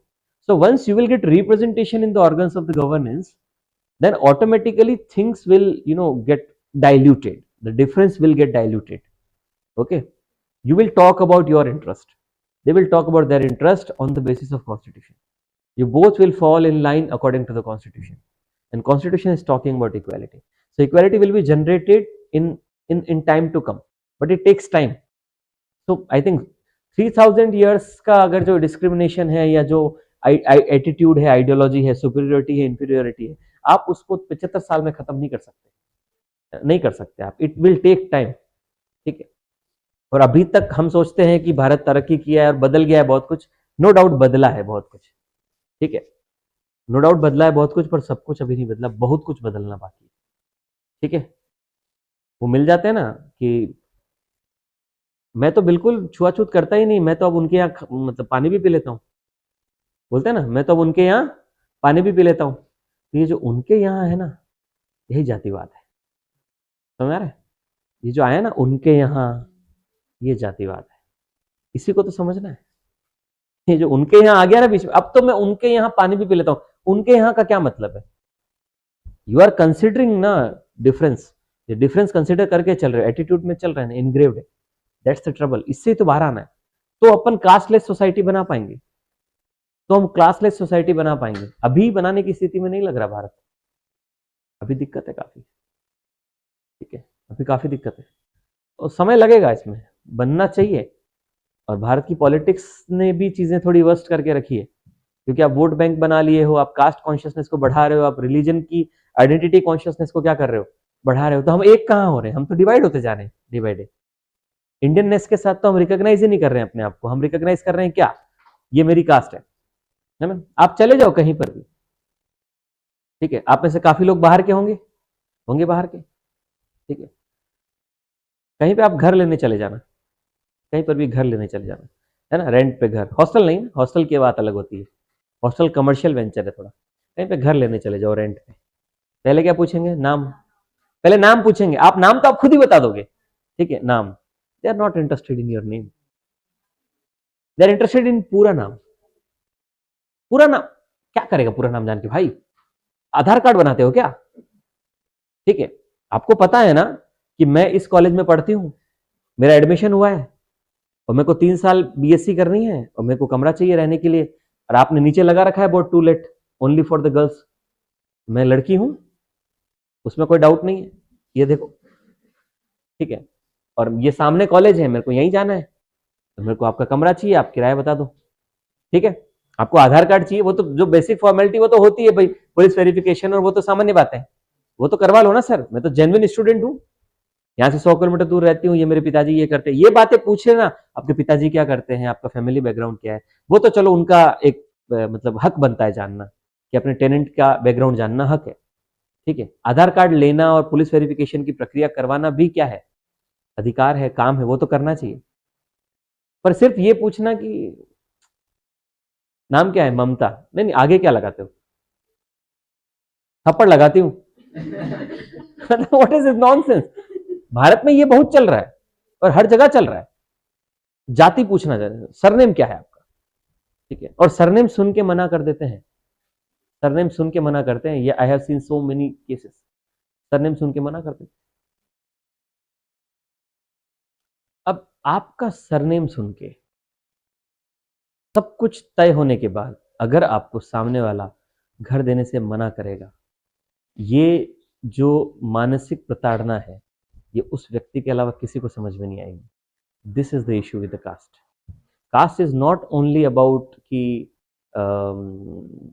Discrimination छोटा मोटा नहीं है, ठीक है, is not only about economic status कि पैसा नहीं कमा पा रहे, it is about something more deeper, and that is कि सोचो, मना कर दिया, क्यों मना कर दिया, सब बात हो गई, रेंट की भी बात हो गई, अल्टीमेटली अंकल से बात हो गई थी, पर आंटी आ गई अंदर से। Indian ladies are more interested in caste, I am telling you, और both if they belongs to SC ST they are interested, because they want to discriminate with somebody who is also belong to ST but coming lower than, मतलब SC के अंदर भी हम ऊपर आते हैं वो नीचे आता है, अरे तुम क्यों डिस्क्रिमिनेट कर रहे हो भाई, तुम खुद डिस्क्रिमिनेटेड हो। ये समझ में नहीं आता ना, हम SC में उनसे बहुत ऊपर आते हैं, किससे ऊपर आते हो, उनसे बहुत ऊपर आते हैं। हाँ तो फिर ये तो लेजिट है कि ब्राह्मण तुम्हारे साथ अगर डिस्क्रिमिनेशन कर रहा है तो लेजिट ही कर रहा है फिर, क्योंकि तुम भी तो कर रहे हो नीचे वालों के साथ। बेवकूफी है ना ये, कि हम तो SC में बहुत ऊपर आते हैं, मतलब आप भी एक्सेप्ट करके चल रहे हो कि ऊपर नीचे होता है, तो फिर ब्राह्मण ठीक ही कर रहे हैं, समझने वाली बात है ना, ये तो बेवकूफी है, ठीक है। ये डॉक्टर अंबेडकर ने लिखा है एनिहिलेशन ऑफ कास्ट, ये क्लास विद इन क्लास, और यही हो रहा है। नहीं बदलना चाहते, इसलिए कहते हैं जाति है जो कभी नहीं जाती। समझ रहे हो, जाति है जो कभी नहीं जाती। नहीं समझते इस चीज को। पूछ ही लेते हैं सरनेम क्या है आपका। आपने वो पंचायत सीरियल देखा है? पंचायत में आपको पता होगा, उसका एक दोस्त है, शहर से आता है ना, उसका नाम आदित्य होता है शायद। तो पूछता है कि क्या नाम है आपका, तो बोलता है आदित्य। तो सचिव जी वो पूछते हैं, सर प्रधान जी जो होते हैं, प्रधानपति, सॉरी प्रधान जी नहीं है, प्रधान जी उनकी पत्नी होती है, और पूरे सीरियल में उनको प्रधान जी बताया गया है। ठीक है, ये भी तो प्रधानपति का कंसेप्ट है ना, गांव का। तो पूछते हैं कि नाम क्या है आपका? आदित्य। आदित्य नहीं नहीं, कागज पत्री में क्या लिखते हैं? आदित्य ही लिखता हूँ, सिर्फ आदित्य। फिर पूछते हैं अच्छा पिताजी का नाम क्या है? तो बोलता है मनोरंजन। मनोरंजन, ठीक है। उनका पूरा नाम क्या है? मनोरंजन ही है। ठीक है, फिर सचिव जी को समझ आता है कि प्रधान जी क्या जानना चाह रहे हैं, सरनेम जानना चाह रहे हैं।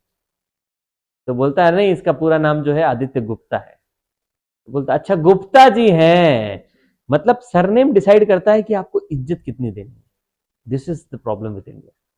ठीक है, आप क्या आ रहे हैं, कहां से आ रहे हैं, नहीं है, आपका सरनेम डिसाइड करेगा कि आपको इज्जत देनी है कि नहीं देनी। गुप्ता जी है वो, और उसकी जगह कुछ और SC ST का कोई कास्ट होता तो शायद बदलाव हो जाता मन में। होता है, ये समस्या है भारत के साथ। अभी चाहिए रिजर्वेशन, ये स्पष्ट ब्लेटेंटली, इंडिया नीड रिजर्वेशन। ठीक है, अब इस पे कोई कुछ भी कहे, यूट्यूब लाइव चल रहा है। ठीक है, विवाद करना है तो कर लो विवाद, पर ये मैं नहीं, ये तो एक्सपर्ट्स भी कहते हैं। ठीक है, बड़े बड़े एक्सपर्ट्स भी कहते हैं कि भारत को अभी आरक्षण की आवश्यकता है, और अभी आरक्षण समाप्त करोगे तो भारत आगे की बजाय वापस कहाँ चला जाएगा? पीछे चला जाएगा। और आरक्षण नहीं होता ना तो शायद आज भारत यहाँ होता नहीं, बहुत ज्यादा गल्फ होता, कास्ट डिवीजन बहुत गजब होता भारत के अंदर। जो आज थोड़ी सी अच्छी अवस्था में या सोशो इकोनॉमिकली अपलिफ्ट कर पाए हैं, अनुसूचित जाति अनुसूचित जनजाति के लोग अपने आप को, ओबीसी भी, का कारण आरक्षण है। ठीक है, और आरक्षण कोई वो नहीं है कि, हाँ बताइए।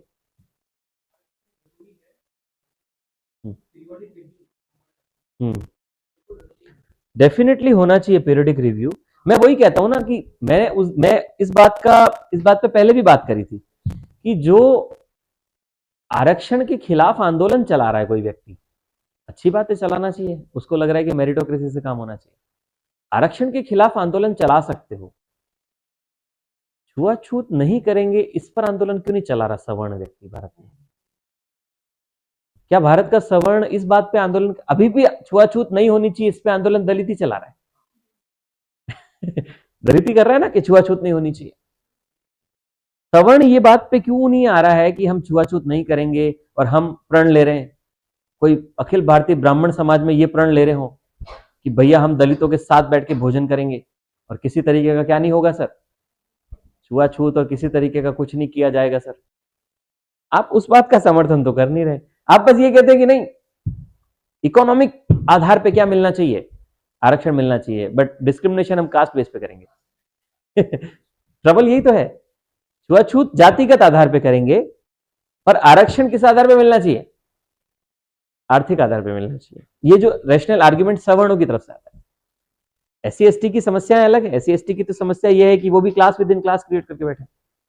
SC ST को ये चाहिए कि अगर अनुसूचित जाति ग्रुप से आरक्षण का लाभ मिला है किसी को, तो वो जिनको लाभ नहीं मिला या जो अभी तक डाउन ट्रोडन है, उन डाउन ट्रोडन को अपलिफ्ट करने की कोशिश उनको करनी चाहिए। बट बिल्कुल रिवर्स हो जाता है, वो अंबेडकर या पेरियार नहीं बनना चाहते हैं। ठीक है, वो क्या करते हैं, खुद उस कम्युनिटी के राजा बन जाते हैं कि भाई मेरे को आरक्षण मिल गया ना, और मैं IAS बन गया हूं ना, तो बाकी लोगों को वैसे ही हीन भावना से देखने लगता है, ये तुम्हारे में क्लास नहीं है, तुम्हें फायदा मिला तो अब तुम्हारी ये जिम्मेदारी है कि रेस्ट ऑफ द कम्युनिटी को एम्पावर करो, कि कल को उनके बच्चे जो हैं वो आरक्षण का लाभ ले और वो भी ऊपर आए। समझे? पर ऐसा हो नहीं रहा है, SC ST के अंदर क्लास विद इन क्लास आ जाता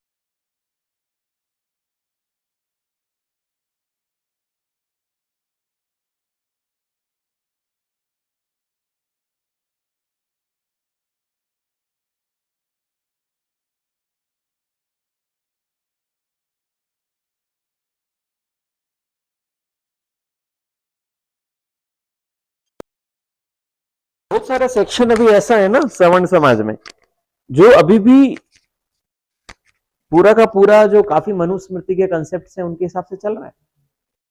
आप संविधान को मानो तो सही पहले।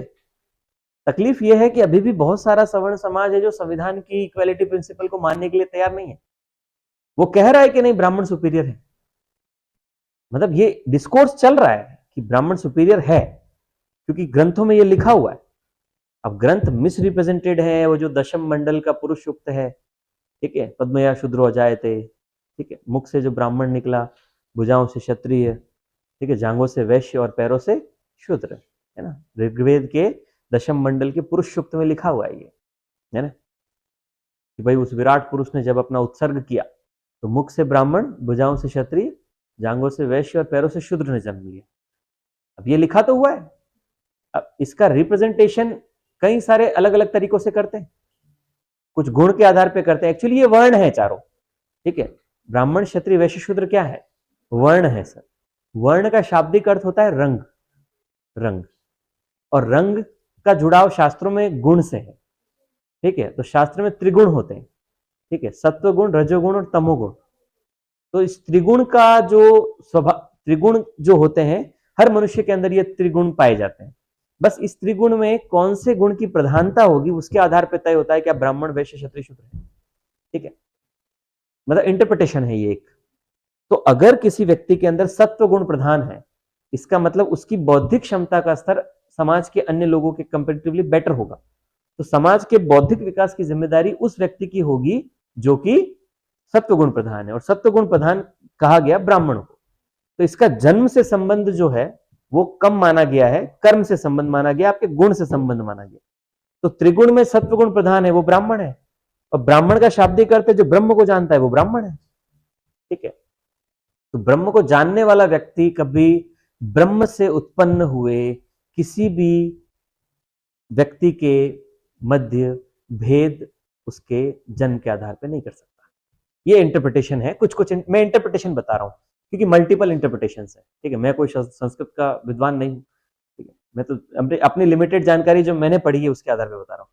अब यही त्रिगुण में वापस जो बाकी के तीन आते हैं, ठीक है, सत्वगुण हो गया, जो सत्वगुण और रजोगुण दोनों प्रधान है वो क्षत्रिय हो जाता है। रजोगुण प्रधान होता है, रजो मतलब रक्त, लाल से जुड़ा होता है, तो रक्त से जुड़ा जो माना जाता है क्षत्रिय को माना जाता है, ठीक है। और जो रजोगुण और तमोगुण दोनों प्रधान होता है वो वैश्य होता है, और जो सिर्फ तमोगुण प्रधान है, जो अंधकार का गुण है, जिसके अंदर बौद्धिक क्षमता या एनलाइटनमेंट नहीं हो सकता, वो शूद्र है फिर। तो ये गुण के आधार पे चारों का वर्णन जो है कई लोगों ने बताया है, ठीक है। तो जो पुरुष मंडल दशम सूक्त आता है ऋग्वेद का, उसने तो ये बताया कि जो विराट पुरुष है उससे ये चारों पैदा हुए सर। बट इन चारों का जो आगे जन्म के आधार पे ही चलेगा सब कुछ, इसका बहुत ज्यादा डिस्क्रिप्शन देखने को मिला नहीं। तो कर्म के आधार पे या गुण के आधार पर है सर, समझ में आ रहा है। तो जो ब्रह्म को जाने का वही ब्राह्मण है, तो ब्राह्मण का पुत्र ब्राह्मण हो आवश्यक नहीं है सर इंटरप्रिटेशन के अकॉर्डिंग, ठीक है। ब्राह्मण का पुत्र ब्राह्मण तभी होगा जब वो कर्म के अनुसार सत्वगुण प्रधान होगा और सत्वगुण प्रधान बनाए, समझ। पर ये सिस्टम अल्टीमेटली जन्म के आधार पे होने लगा। आज जन्म के आधार पे होता है ना, होता है, पर क्योंकि कॉन्स्टिट्यूशन ने इक्वालिटी दे दी, पर ये 3000 साल से चला है, तो कहीं ना कहीं एक सुपीरियोरिटी चल रही है दिमाग में, उधर इंफीरियोरिटी चल रही है दिमाग में। तो इसको बराबरी पे लाने में समय लगेगा, मतलब एक दिन में नहीं आएगा, है ना। ये दोनों को समझना पड़ेगा, ठीक है। ये सवर्ण समाज को समझना पड़ेगा कि भाई अगर लंबे समय तक इंफीरियोरिटी थी, तो ऐसे इंडिविजुअल लेवल पे देखोगे ना आप, तो आपके अंदर क्या आएगा सर, गुस्सा आएगा। एग्जाम्पल के लिए एक जनरल का पर्सन है, 80 नंबर लाया है, उसका सिलेक्शन नहीं हुआ है।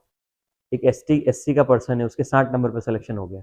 तो जो 80 वाला है उसके अंदर एक हीन भावना, 80 वाले के अंदर एक गुस्सा आएगा, किसके लिए, 60 वाले के ऊपर, कि यार ये तो कैटेगरी से था, इसका सिलेक्शन हो गया। तो उसको अपने अंदर दुख भी होगा, उसके अंदर गुस्सा दुख दोनों आएगा कि यार ये तो गलत बात है ना। सिंपल मनुष्य स्वभाव है, गलत बात है। मैं 80 लाया हूं, उसके 60 वाले पे सिलेक्शन हो गया, तो गलत बात है, स्पष्ट गलत बात है। इंडिविजुअल लेवल पे ये गलत बात है, इसको संसार की कोई भी व्यक्ति संसार का इसको डिनाई नहीं करेगा, करेगा डिनाई नहीं करेगा। पर when you talk about society, when you talk about the collective wellbeing of the society, then you get to know कि समवेयर ये जस्टिफाई हो जाता है, फिर समवेयर जस्टिफाई हो जाता है, क्योंकि वही वाली बात है ना कि जो 80% लाया है और जो 60% लाया है, दो यहाँ पे बातें समझनी है। एक फिजिकल मटेरियल रिसोर्स की अवेलेबिलिटी देखनी है और एक उनकी मेंटल वेलबींग को देखना है। तो जब आप एक पर्सन जो कि सवर्ण समाज से आ रहा है, उस सवर्ण समाज के व्यक्ति की फिजिकल और मटेरियल वेलबींग को देखोगे तो आपको पता चलेगा कि भैया उसके पास तो सब है।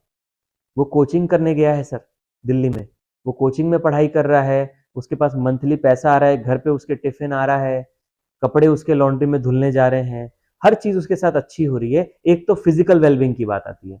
ये सारे रिसोर्सेस में भी उस एससी पॉपुलेशन से जो आ रहा है उसके पास अवेलेबल नहीं हो। मतलब पहला तो एक मटेरियल वेलबींग का डिफरेंस है। अब आप कहेंगे सर मटेरियल वेलबींग का डिफरेंस सब में नहीं होता है, जनरल पॉपुलेशन में भी कोई गरीब हो सकता है और एससी पॉपुलेशन में भी कोई अमीर हो सकता है। नो डाउट ये बात सही है सर, हो सकता है। जनरल में भी जरूरी नहीं कि सबके कपड़े लॉन्ड्री में धुलने जा रहे हैं, वो खुद ही धो रहा है सर, है ना। कहानी तो शुरू यहीं से होती है। एक गांव में गरीब ब्राह्मण था। कहानी की किताबों में क्या लिखा होता है? एक गांव में गरीब ब्राह्मण था, यहीं से शुरू होता है ना। कहानी की किताब में तो ब्राह्मण को गरीब बताया गया, बताया ना सर। तो ब्राह्मण भी गरीब हो सकता है, क्षत्रिय गरीब हो सकता है sir, no doubt about it. अब आती है बात सेकंड एस्पेक्ट पे जिसको हम लोग मिस कर जाते हैं, and that is the mental wellbeing. सिर्फ रिसोर्स बेस पे सुपीरियोरिटी इंफीरियोरिटी नहीं है कि रिसोर्स बेस पे जो है सारे के सारे जो लोग हैं वो सुपीरियर हैं जो जनरल से आ रहे हैं और बाकी सब इंफीरियर, ऐसा नहीं है। देयर इज अ पॉसिबिलिटी कि रिसोर्स बेस पे एससी वाले के पास ज्यादा रिसोर्स हैं और जनरल वाले के पास नहीं है, हो सकता है।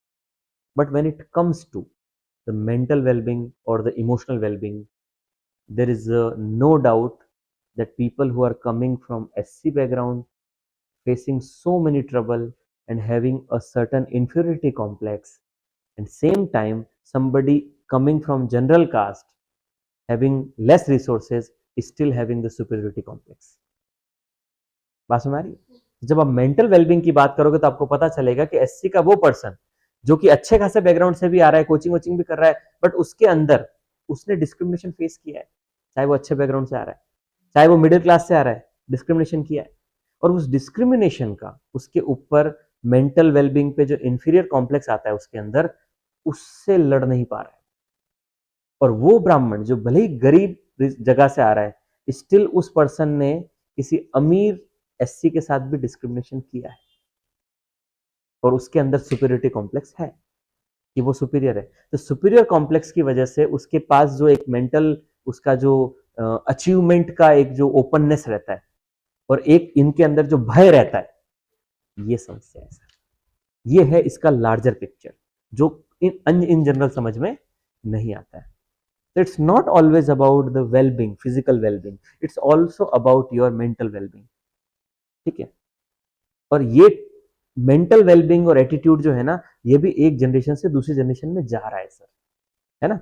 आज से हम क्लास में बात करते हैं इस पे काफी डिटेल में कि कैसे प्रिजुडिस क्रिएट होता है दिमाग में। हम फाउंडेशन कोर्स में पढ़े ना, आई थिंक कुछ लोग थे फाउंडेशन में, कि कैसे प्रिजुडिस क्रिएट होता है दिमाग में। और ultimate consequence is discrimination. Discrimination एकदम से डायरेक्ट नहीं आ जाता कि हमें डिस्क्रिमिनेट करने लग जाता कोई भी, नहीं, उसका एक पैटर्न है पूरा का पूरा। प्रिजुडिस क्रिएट होता है। बात करते हैं ना हम कि भाई एक बड़ा सा ऊपर एकदम हवेली बनी हुई है, हवेली पे एक ठाकुर साहब सो रहे हैं, ठाकुर साहब का हुक्का है सर, पास में एक धोती में बैठा है आदमी, है ना, गांजा घिस के डाल रहा है उसके अंदर, हुक्के में डाल रहा है। पीछे कुंवर साहब खड़े हैं, एक महिला कुंवर साहब के जूते क्या कर रही है, साफ कर रही है और लेस बांध रही है। ये सीन चल रहा है ऊपर। नीचे की तरफ गांव के दो किसान खड़े हैं, एक फटी धोती में खड़ा है, एक नंगे बदन खड़ा है, उसके पास में उसका छोटा सा बच्चा है 4 साल का, है ना। उसने ऊपर कुछ नहीं पहना हुआ है, नीचे चड्डी पहनी हुई है, ढक रहा है इज्जत कैसे कैसे अपनी, है ना। और वो एकदम खड़ा है ऐसे मुंह में उंगली डाल के। छोटा बाप ऐसे खड़ा है सामने, छोटा बच्चा देख रहा है ये सीन। अच्छा, वो बड़े हैं, हम छोटे हैं, हमको हाथ जोड़ना होता है, वो भी हाथ जोड़ रहे हैं। बाप ने मना भी नहीं किया कि बेटा आज नहीं तो कल जोड़नी ही है, क्योंकि उसके अंदर तो इंफीरियरिटी है ना। वो अपनी जनरेशन को क्या दे रहा है, इंफीरियोरिटी। ठीक है। ठाकुर साहब ने गालियां दी नीचे वालों को, तो राजकुंवर साहब ने बोला गालियां तो देना हमारा क्या है, अधिकार है। ठाकुर साहब ने अपने बेटे को क्या दिया, सुपीरियोरिटी। ये एक जनरेशन से दूसरे जनरेशन में सुपीरियोरिटी और इंफीरियोरिटी भी ट्रांसफर हो रही है। ठीक है। और इसी सुपीरियरिटी इंफीरियरिटी की वजह से कहीं ना कहीं एक सीलिंग आ जाती है, जिस सीलिंग को तोड़कर बाहर नहीं निकल पाता ये दलित, और जो निकल रहे हैं वही बेहतर रैंक्स ला रहे हैं। और ये देख लेना मोस्ट ऑफ टाइम कि जो भी शेड्यूल कास्ट या शेड्यूल ट्राइब से अगर कोई पर्सन जो है वो टॉप रैंक पा रहा है कभी भी, वो मोस्टली इकोनॉमिकली बहुत अच्छे वर्क से आ रहा है। देख लेना आप देखोगे ऑल इंडिया रैंक 1 आ गई किसी एससी वाले की, कभी आपको नहीं मिलेगा कि एक एससी वाला ऐसा पर्सन जो कि इकोनॉमिकली बहुत बैकवर्ड सेक्शन से आ रहा था और टॉप रैंक ले आया है, नहीं ला पाएगा वो जो पर्सन है। आप किसी को भी देख लेना, मैं नाम भी बता सकता हूँ जो टॉप किए हैं सर यूपीएससी में, है ना। टीना डाबी का नाम सुना है, 2016 में फर्स्ट रैंक आया था, उसके बाद भी आई थिंक एससी में एक दो लोग और हैं जिनका आया रैंक फर्स्ट, है ना। टीना डाबी कितने इलीट बैकग्राउंड से आती है पता है, ठीक है। उनके फादर मदर दोनों ग्रुप ए ऑफिसर थे। टीना डाबी की बहन जो है रिया डाबी, उसका भी हो गया सिलेक्शन, हुआ ना, क्योंकि वो अट्रैक्ट होता है ना इंटेलेक्ट फिर, है ना, क्योंकि वो उस बैकग्राउंड में है ही नहीं ना, वो तो ग्रुप ए में रहे हमेशा, वो कर सकते हैं। कितने लोग आपको मिल गए हैं जो कि बिल्कुल डाउन ट्रोडन से आ रहे हैं एकदम और क्रॉस कर जा रहे हैं इस चीज को, क्योंकि उनके अंदर इंफीरियरिटी जो होती है ना वो इनएविटेबली उस बैकग्राउंड से ही आती है, तो उनको अपनी स्ट्रेंथ से इस इंफीरियरिटी को तोड़ना पड़ता है। There are very rare people, there are so many people who did it, ठीक है, बट उनको इस रेयरिटी के साथ उसको अपनी स्ट्रेंथ के साथ तोड़ना पड़ता है इसको। तो इसको ना डिग डीपली समझेंगे ना तो आपको लगेगा कि लार्जर कंटेक्स्ट में चीजें जो हैं वो अभी जरूरी है। अगर इंडिविजुअल लेवल पे देखोगे तो 80 वाले को 60 वाले पे किल से गई वो, यार 60 पे सिलेक्शन हो गया मैं 80 पे नहीं हुआ, किल से गा वो। बट लार्जर पिक्चर में देखेगा तो उसको समझ में आएगा कि यस इंडिविजुअल लेवल पे yes it is injustice with me, but on the larger level it ultimately provide the social justice for the country, ठीक है। हाँ नो डाउट पीरियडिक रिवीजन होना चाहिए, और पीरियडिक रिवीजन होगा तभी अल्टीमेटली एक समय ऐसा आएगा कि चीजें क्या होगी, बंद होगी। पर periodic revision is a legal process, what we want at societal level it's the introspection, it is more about the servants that they must understand that they should not discriminate, they must understand that कि अगर कोई हमारा भाई पीछे रहा है तो हमें उसको आगे लेकर आना है। उनके अंदर ये भावना भी तो आनी चाहिए ना, तो कहीं ना कहीं कोहेसिवनेस बनेगी। या तो गल्फ वाइड होता जा रहा है, हो रहा है ये। तो खैर इस पे रिजर्वेशन तो काफी बड़ा टॉपिक है, हमने कुछ बातें करी, चलो आओ तो। हाँ, तो कुछ लोग कह रहे हैं कि इससे नुकसान होगा, कुछ लोग कह रहे हैं फायदा होगा। आपको ये आर्टिकल नो डाउट हमने जितने पढ़े सब मेंस के लिए इंपॉर्टेंट है अभी तक, ये भी मेंस के लिए इंपॉर्टेंट है ना। और इंटरव्यू में भी बात आएगी कभी तो आपको बहुत बैलेंस तरीके से अपने आंसर को देना है, ठीक है, जो सटीक आंसर है वो देना है। यूजुअली ब्लेटेंट स्टेटमेंट नहीं देने होते हैं, ठीक है, बट आप उसको बनाकर बता सकते हो, ठीक। अगर आपको कह भी देंगे कि आपका क्या आंसर होगा, रिजर्वेशन होना चाहिए नहीं होना चाहिए, पहली बात तो आंसर यस होना चाहिए, नो तो बोलना मत। नो बोला नहीं तो आप, और नो बोला है अगर तो उसके पीछे आपके पास बहुत बड़ी एक रणनीति होनी चाहिए कि नो बोल रहा हूं पर ये करो जो अभी तक नहीं हुआ इतिहास में, ठीक है, ऐसा कुछ बोलना। यस बोलोगे तो उसके अंदर बदलाव आप रिकमेंड कर सकते हो, there is nothing wrong with the rationalisation of reservation policy. ऐसा नहीं कि एज इट इज चलने दो, ठीक है, रैशनलाइजेशन होना चाहिए। और कास्ट बेस्ड जो हो रहा है उसकी भी, ठीक है, आप अच्छी चीजें कोट कर सकते हो अगर आप पढ़ते हैं तो। जैसे एनिलेशन ऑफ कास्ट में अंबेडकर ने जो कहा, यू कैन कोट दैट, भाई एनिलेशन ऑफ कास्ट में डॉक्टर अंबेडकर ने कहा इस बारे में। ये क्लास विद इन क्लास वाली बात वो पहले प्रिडिक्ट करके चले गए थे, उन्होंने बोला वो होगा, है ना। Doctor Ambedkar was also said something that intellectuals or the educated people just मतलब क्या बोलते हैं, educated people जो है वो मेरे डॉक्ट्राइन को नहीं समझे या मेरे आधार पे चले नहीं, है ना। मतलब क्या इंटेलेक्चुअल्स ने ही उनको कहीं ना कहीं क्या दिया sir, even within SCB उनके साथ नहीं चले। तो कुछ कुछ चीजें हैं, you can quote people like doctor Ambedkar, although there are so many things quoted by और said by Dr. Ambedkar which might not go very well in the contemporary scenario, so you should quote very carefully, ठीक है। Everyone, इतिहास में किसी भी व्यक्ति को अगर कोट करना है ना बहुत ध्यान से करना, स्पेशली इंटरव्यू में, क्योंकि जिस चीज को कोट कर रहे हो उसके ऊपर आगे इंटरव्यू जाने वाला है, इस चीज का ध्यान रखना, ठीक है। आप जब डेफ भरोगे अपना मेंस लिखने के बाद आपको डेफ मिलेगा, डिटेल एप्लीकेशन फॉर्म मिलता है, डेफ 2 जो मिलेगा, डेफ 1, डेफ 2 जो भरोगे, उस डेफ 2 के अंदर सारी डिटेल रहती है कि आप कैसे कैसे क्या क्या करते हैं, है ना।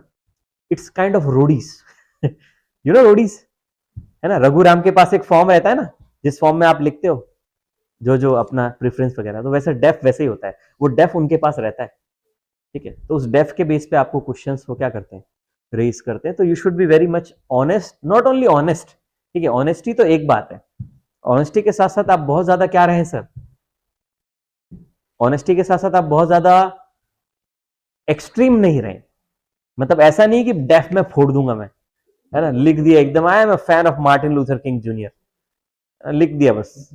अब मतलब एबीसीडी भी नहीं पता मार्टिन लूथर किंग जूनियर का, वहां दिखावे के लिए नहीं, जेन्युइनली पर्सन को जानते हो, इंस्पायर्ड हो तो लिखेंगे सर। तो वो आपको क्वेश्चन रेस करते हैं, आप, मैंने कहा ना इंटरव्यू जो होता है उसको आप ले जाते हो, वो नहीं ले जाते, इंटरव्यू को आप ले जाते हो, वो जो 30-35 मिनट वहां उनके साथ गुजारने वाले हो ना, ठीक है, उस 30-35 मिनट में आप डिसाइड करते हो कि किस दिशा में जाने वाला है। It's up to you people to decide, so you should be very careful कि क्या बोलना है क्या नहीं बोलना है। देखा होगा ना आप, कुछ कुछ मॉक इंटरव्यूज देखते हैं, तो उस मॉक इंटरव्यू से थोड़ा डिफरेंट होता है, जैसे ये मॉक इंटरव्यू जो आप देखते हैं उससे थोड़ा डिफरेंट होता है वहाँ इंटरव्यू, ठीक है, बट स्टिल मोर और लेस थिंग्स आर सेम, सीख सकते हैं उनसे कि कैसे आंसर देना होता है। कई सारे सक्सेसफुल कैंडिडेट्स का इंटरव्यू आप देखो, काफी अच्छे से अपने आप को आर्टिकुलेट करते हैं, है ना, ऑफेंड भी नहीं करना है सामने वाले को, पता चला ज्यादा ही एटीट्यूड दिखा रहे हो, ऐसा भी नहीं है ना। और ये मूवी जो देखी ना आपने 12th फेल, वैसा इंटरव्यू नहीं होता है, ध्यान रखना। हाँ, मतलब पॉइंट इसकी 12th फेल में जो दिखाया गया है ना वो थोड़ा सा एग्जेगरेटेड है, उस बेस पे इंटरव्यू की तैयारी मत करना। वो जो रेडिकल स्टेटमेंट बोला है ना अगला, उसके बाद उसका सिलेक्शन होता ही नहीं कभी, ठीक है। वो जो बातें बोला है ना अगला की, वो यही भेड़ बकरियों की तरह उनका वोट बैंक है और वो सब, ये सारा ही बोलना होता है, ठीक है। और मुझे भी नहीं लगता कि उन्होंने जेन्युइनली ये बात बोली होगी, मूवी में दिखा दिया होगा, ठीक है, ऐसे नहीं बोला जाता। और कोई भी जो इंटरव्यूअर होता है वो इतना भी एकदम इररेस्पॉन्सिबल एटीट्यूड वाला नहीं होता है कि वो हिंदी मीडियम वाले बच्चों को पसंद नहीं करें, है ना। भाई वो इतने सीनियर लोग होते हैं, उनका एटीट्यूड होता है प्रॉपर, हो सकता है कि लेस प्रीफर करें, ठीक है, बट वो तो एकदम वेस्ट ऑफ टाइम ऐसे बता दिया ना, वो ऐसा कुछ नहीं होता है, ठीक है भाई। वहां रेस्पॉन्सिबल और काफी मतलब क्या बोलते हैं, गहरे गहरे लोग बैठे होते हैं, इतने समझे, हर किसी को नहीं बिठाते हैं। आपको जो भी इंटरव्यू बोर्ड मिलेगा, जो भी इंटरव्यू बोर्ड आपको आपको मिलेगा ही, आप जाएंगे ही सारे लोग, जो भी इंटरव्यू बोर्ड आपको मिले फ्यूचर में 4 साल 5 साल बाद, ठीक है, उस इंटरव्यू बोर्ड का आपको बेसिक्स पता होगा, कि आपको पता होगा इस रूम में ये गोस्वामी सर का बोर्ड है, या फिर ठीक है बैनर्जी मैम का बोर्ड है, 5 लोग बैठे रहते हैं, आपको पता चल जाएगा किसका मिलेगा जो भी है, ठीक, उससे कोई मतलब नहीं किसका मिल रहा है, बट पॉइंट है कि आप अपने आप का आर्टिकुलेशन वैसा लेके जाना, डेफ वैसा लिखना है जिसमें आप जेन्युइन रहें पूरा का पूरा। आए बाय कुछ भी मत लिख देना, ठीक है। हाँ मतलब I like to listen Black Sabbath, Black Sabbath पता ही नहीं सामने वाला कौन ब्लैक सैबथ सुनता है तू, वो वाली बात है, ठीक है, जेन्युइननेस जरूरी है। Constitutional provision article 15(4) special provision for the advancement, ये पता है हमको, SC ST के लिए बना सकते हो। 15(5) में आपने एजुकेशन इंस्टीट्यूशंस के लिए भी क्या कर दिया, क्लासरूम कोर्स का है सर ये स्टैटिक का। 16(4) जॉब्स के लिए है, 16(4)A जो है प्रमोशन के लिए। रिजर्वेशन में भी, प्रमोशन में भी रिजर्वेशन होता है, ध्यान रखना, ठीक है, प्रमोशन में भी रिजर्वेशन होता है, but only for SC ST, OBC के लिए और EWS के लिए नहीं होता है, only for SC and STs, ध्यान रखना। With consequential seniority, okay, consequential seniority का क्या मतलब है कि अगर एक पर्सन, अगर 2 लोग एक साथ गए हैं, तो दोनों में से एक SC का है और अपर लेवल पे SC की पोस्ट खाली है, तो उनका जनरल प्रमोशन मान लो 6 साल बाद होने वाला था, दोनों साथ में सर्विस में गए, पर अगर SC के पर्सन की पोस्ट ऊपर खाली है और वो अगर ऊपर प्रमोट हो गया, अगर इस पर्सन के साथ गया है वो, पर इस पर्सन से 2 साल पहले प्रमोट हो गया, तो ये अब इसका सीनियर हो गया, इसको कहते हैं कॉन्सिक्वेंशियल सीनियोरिटी, ठीक है। जुडिशियल गाइडेंस क्या है सर, ये मंडल कमीशन वाली बातें अपन ने डिस्कस करी थी ना, वो सारी चीजें। प्रीलिम पॉइंटर क्या है, लास्ट कंप्रेहेंसिव सेंसस कास्ट की 31 में हुई थी, since independence SC ST count कर रहे हो आप, पर्पज एंड यूटिलिटी आपकी सोशल जस्टिस के लिए है, कॉन्स्टिट्यूशन लिंकेज 15-16।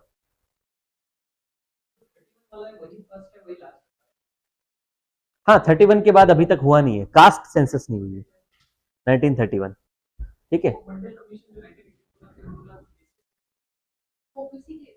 नहीं नहीं, वो अलग है।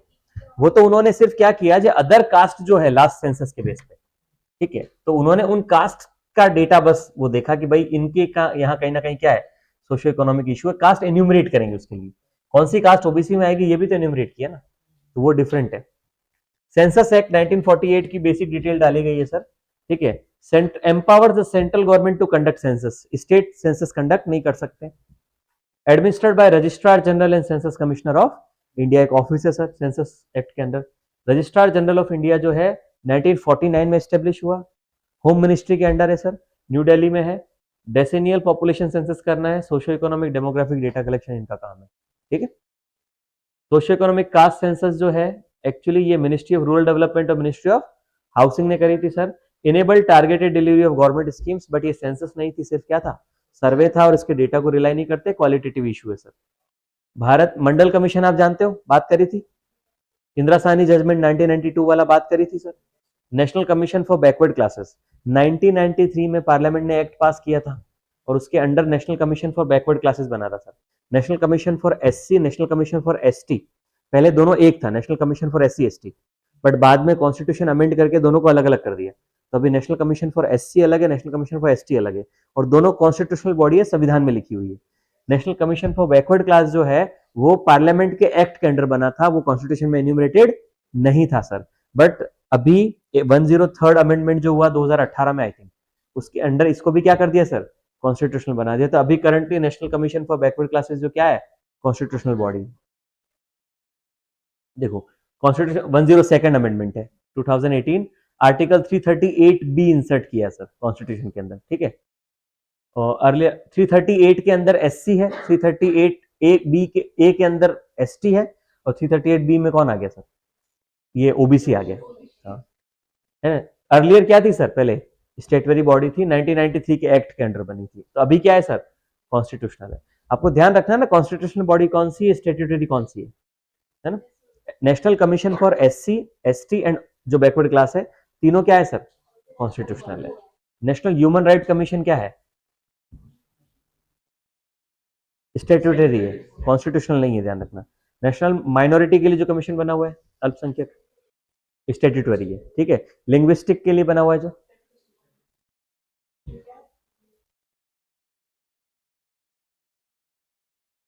लिंग्विस्टिक माइनॉरिटीज के लिए बना हुआ है अलग से कमीशन। क्लासरूम कोर्स में पढ़े हो ना गुरु, जो लोग पढ़े हैं वो घर जाके रिवीजन करें, जो लोग नहीं पढ़े हैं वो भी पढ़े, वेट करें क्लास का। क्रीमी लेयर का कंसेप्ट पता है ना आपको, क्रीमी लेयर का कंसेप्ट जो है वो ओबीसी के टाइम पे दिया था, बट ये पीरियडिक रिवीजन होता है ना इसमें, ठीक है। Creamy layer is the elite section among the OBC, और क्रीमी लेयर का जो मामला है या क्रीमी लेयर का कंसेप्ट है वो एससी एसटी पे नहीं लगता, ध्यान रखेंगे। एससी एसटी के लिए क्रीमी लेयर नहीं लगता, सिर्फ ओबीसी के लिए। पॉसिबल यूपीएससी क्वेश्चन देखो कैसा है सर, फिर छोड़ते हैं।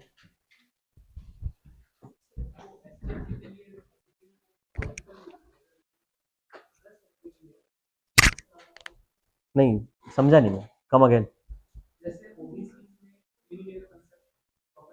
हम्म,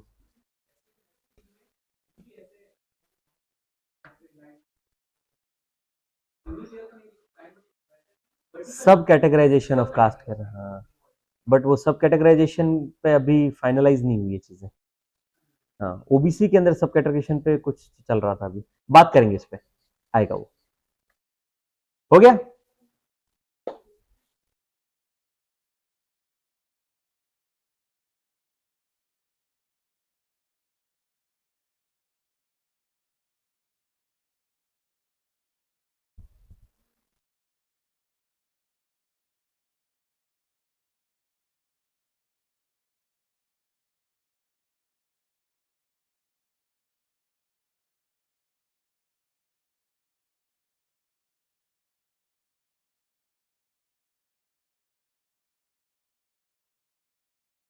हो गया क्या, बी है आंसर इसका। अपना इतिहास बी पे ही अटक रहा है ना, और कुछ नहीं तो बी लगा के आ जाएंगे, है ना।